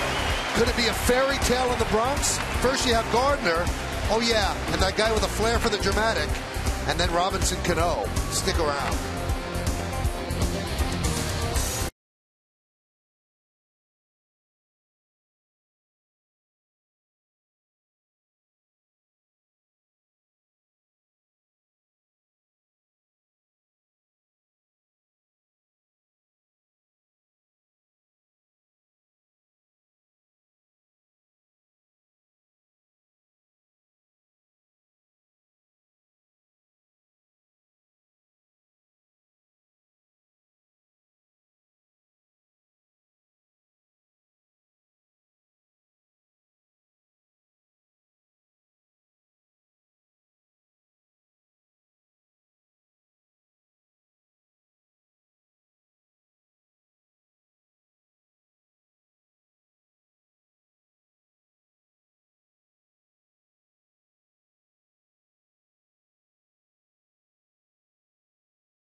And Jack Curry have highlights and analysis from today's matinee and scores from around the rest of baseball. Plus, you will hear Joe Girardi's manager's report. It's the WB Mason postgame. It's only on Yes.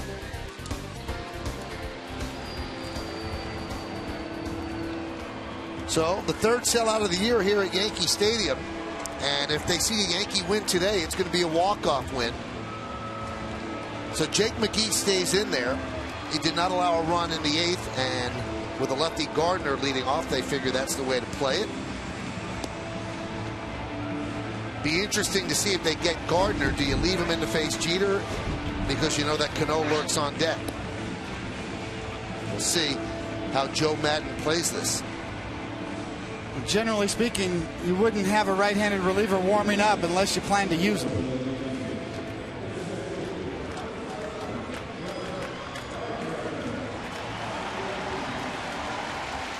Jake McGee has the kind of body. Looks like he left his hanger in the uniform top. Square shoulders out. That was the old Tommy Lasorda theory. He looked for pitchers with big, broad backs. He really believed that those are the durable ones. Those are the power guys. And he would love Jake McGee. Gardner with a double today. He's 1 for 4.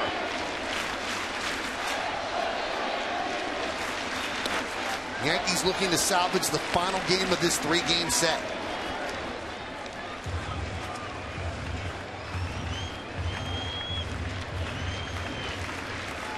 They also want to avoid going 9 games behind the Rays. A win, they'll cut it back to 7.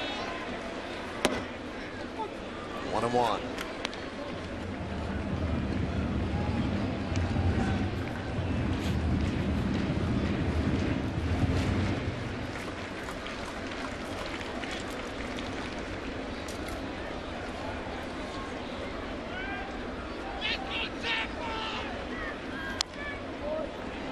Late on that fastball. Count 1-2.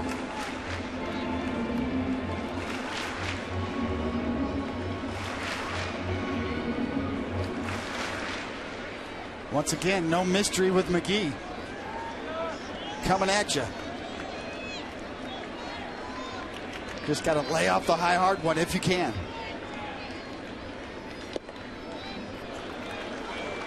2-2.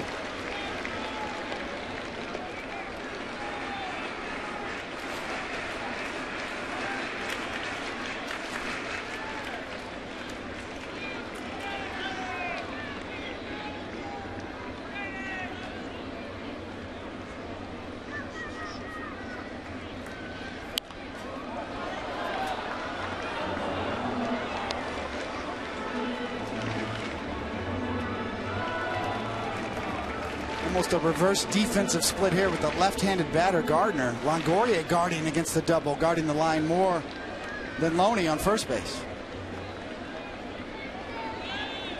McGee up to 97 miles an hour and Gardner protecting. Probably the right strategy.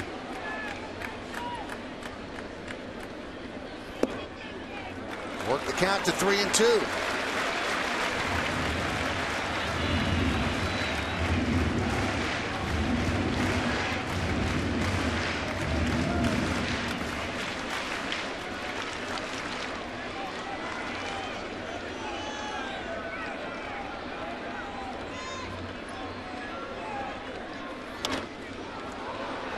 Making him work.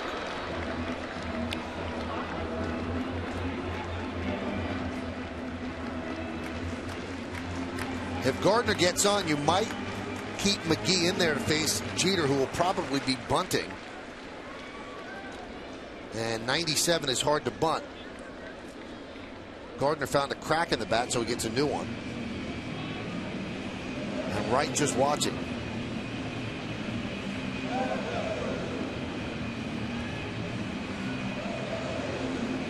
This is where Bernie Williams, Michael, would step out and do the old bug in the eye trick, kind of like freezing a place kicker in football.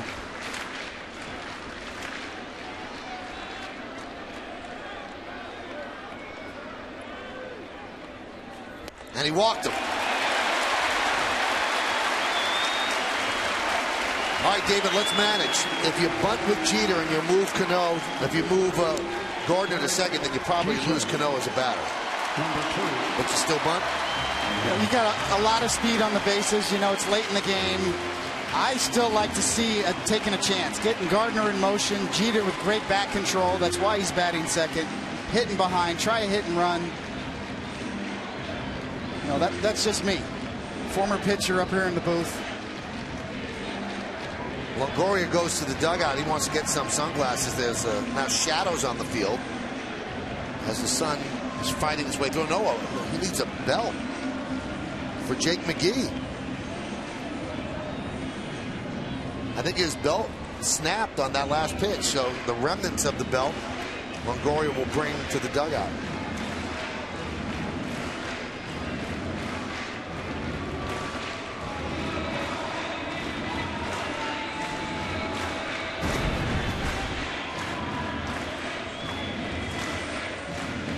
So somehow that belt broke on that delivery.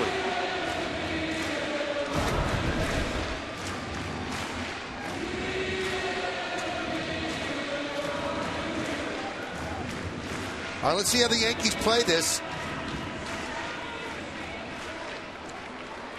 Jeter is not running well. If it's a ground ball, it could be a double play. If he bunts and it's successful, then they probably walk Cano. A lot of things to consider here. I like the idea of trying to get Gardner in motion. Jeter hit behind him. If Gardner steals second, then you got 3 shots to get him in instead of 2, as you would with a sac bunt. And there, he goes to second anyway. Jeter was squaring the bunt, and the ball got away from Lobaton. So now the winning run is in scoring position on the wild pitch.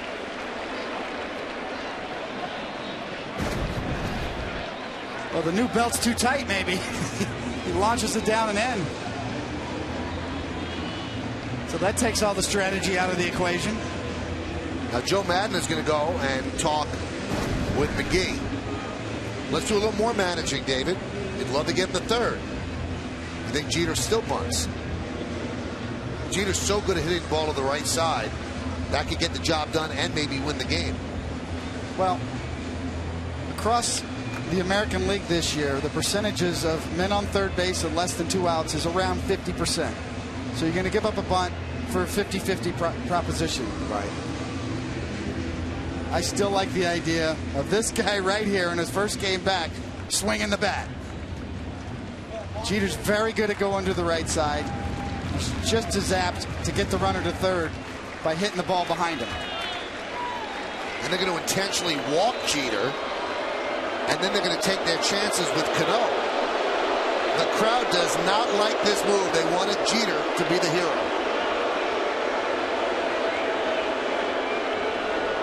What do you think of this, Dave? I think that's just Joe Madden showing the ultimate respect to Captain Clutch. He's seen too much of this guy come through in these situations.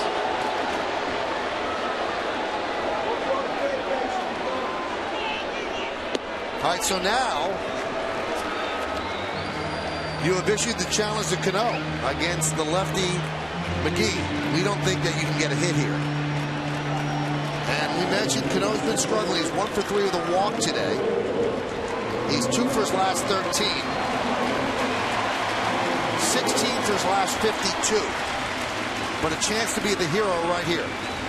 Madden also took the bunt out of the equation as well, if you want to look at it that way. Because Cano's probably not going to be bunting here. And the Yankees are smack dab in the middle of their hitting portion of the lineup. Once you get to the bottom, good luck. But you got Cano and Soriano, and after that, Overbeck.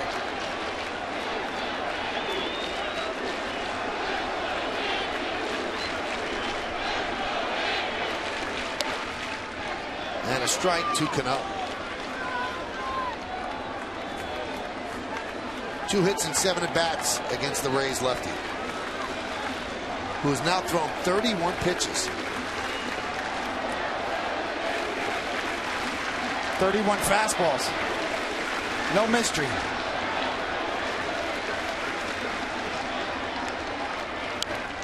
Oh, and 2.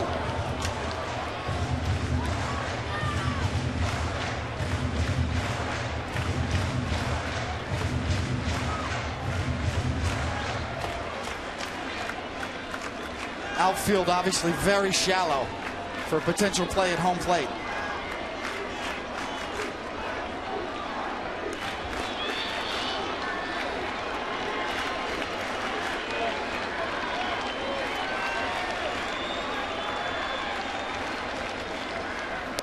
Strike 3, Cano down looking.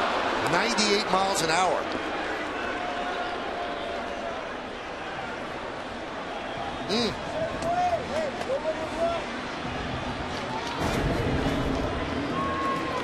Give McGee credit.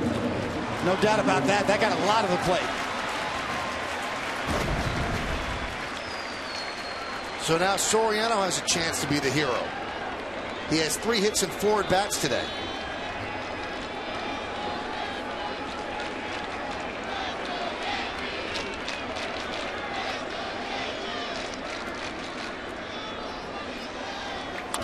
Grounded up the middle. It's a base hit. Gardner rounds third. He's coming home. He'll score.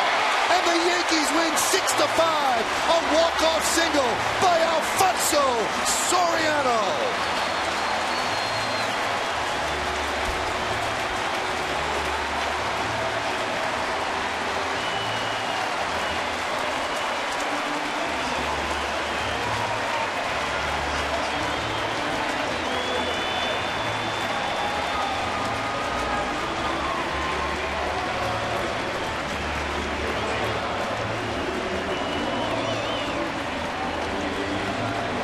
So a big day for Jeter, a bigger day for Soriano. Well, a good day just got great for Soriano in his 3rd game back as a Yankee.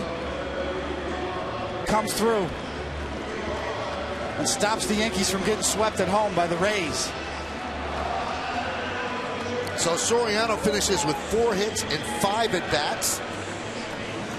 And Saracusta is down on the field with Alfonso Soriano. Sarah?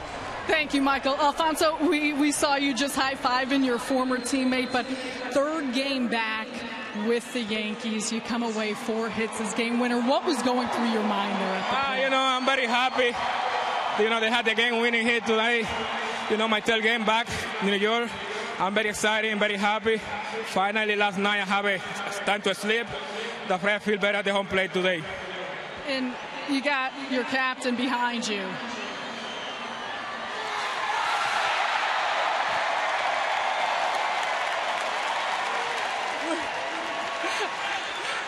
That wasn't who I was talking about behind you. A nice Gatorade shower. What does this feel like to be able to contribute in this manner to this team? Oh, man, I feel fresh now. I'm happy to contribute to this team, you know, because last 2 games we had a little problem with the offense. But today we come out and finally win the game. Man, I'm originally talking about Derek Jeter. You guys last hit a home run together in the same game back in 2003. Do it again today. How much does it change the complexion of this lineup and what you guys are able to do with his return? With Jeter in the lineup, you know, the lineup changed a lot because, you know, he's the man. You know, I'm happy that he's back and happy to play with him again. Alfonso, thanks for your time. Congratulations. Thank you. All right, Matt, go back to you. Thank you, Sarah. So 0 for 8 as a Yankee coming into this game, but 4 hits and 5 at-bats. And he takes a pitch low, close to the ground, and grounds it up the middle. He knew it right away. And with Gardner at second base, he knew he had the game-winning hit.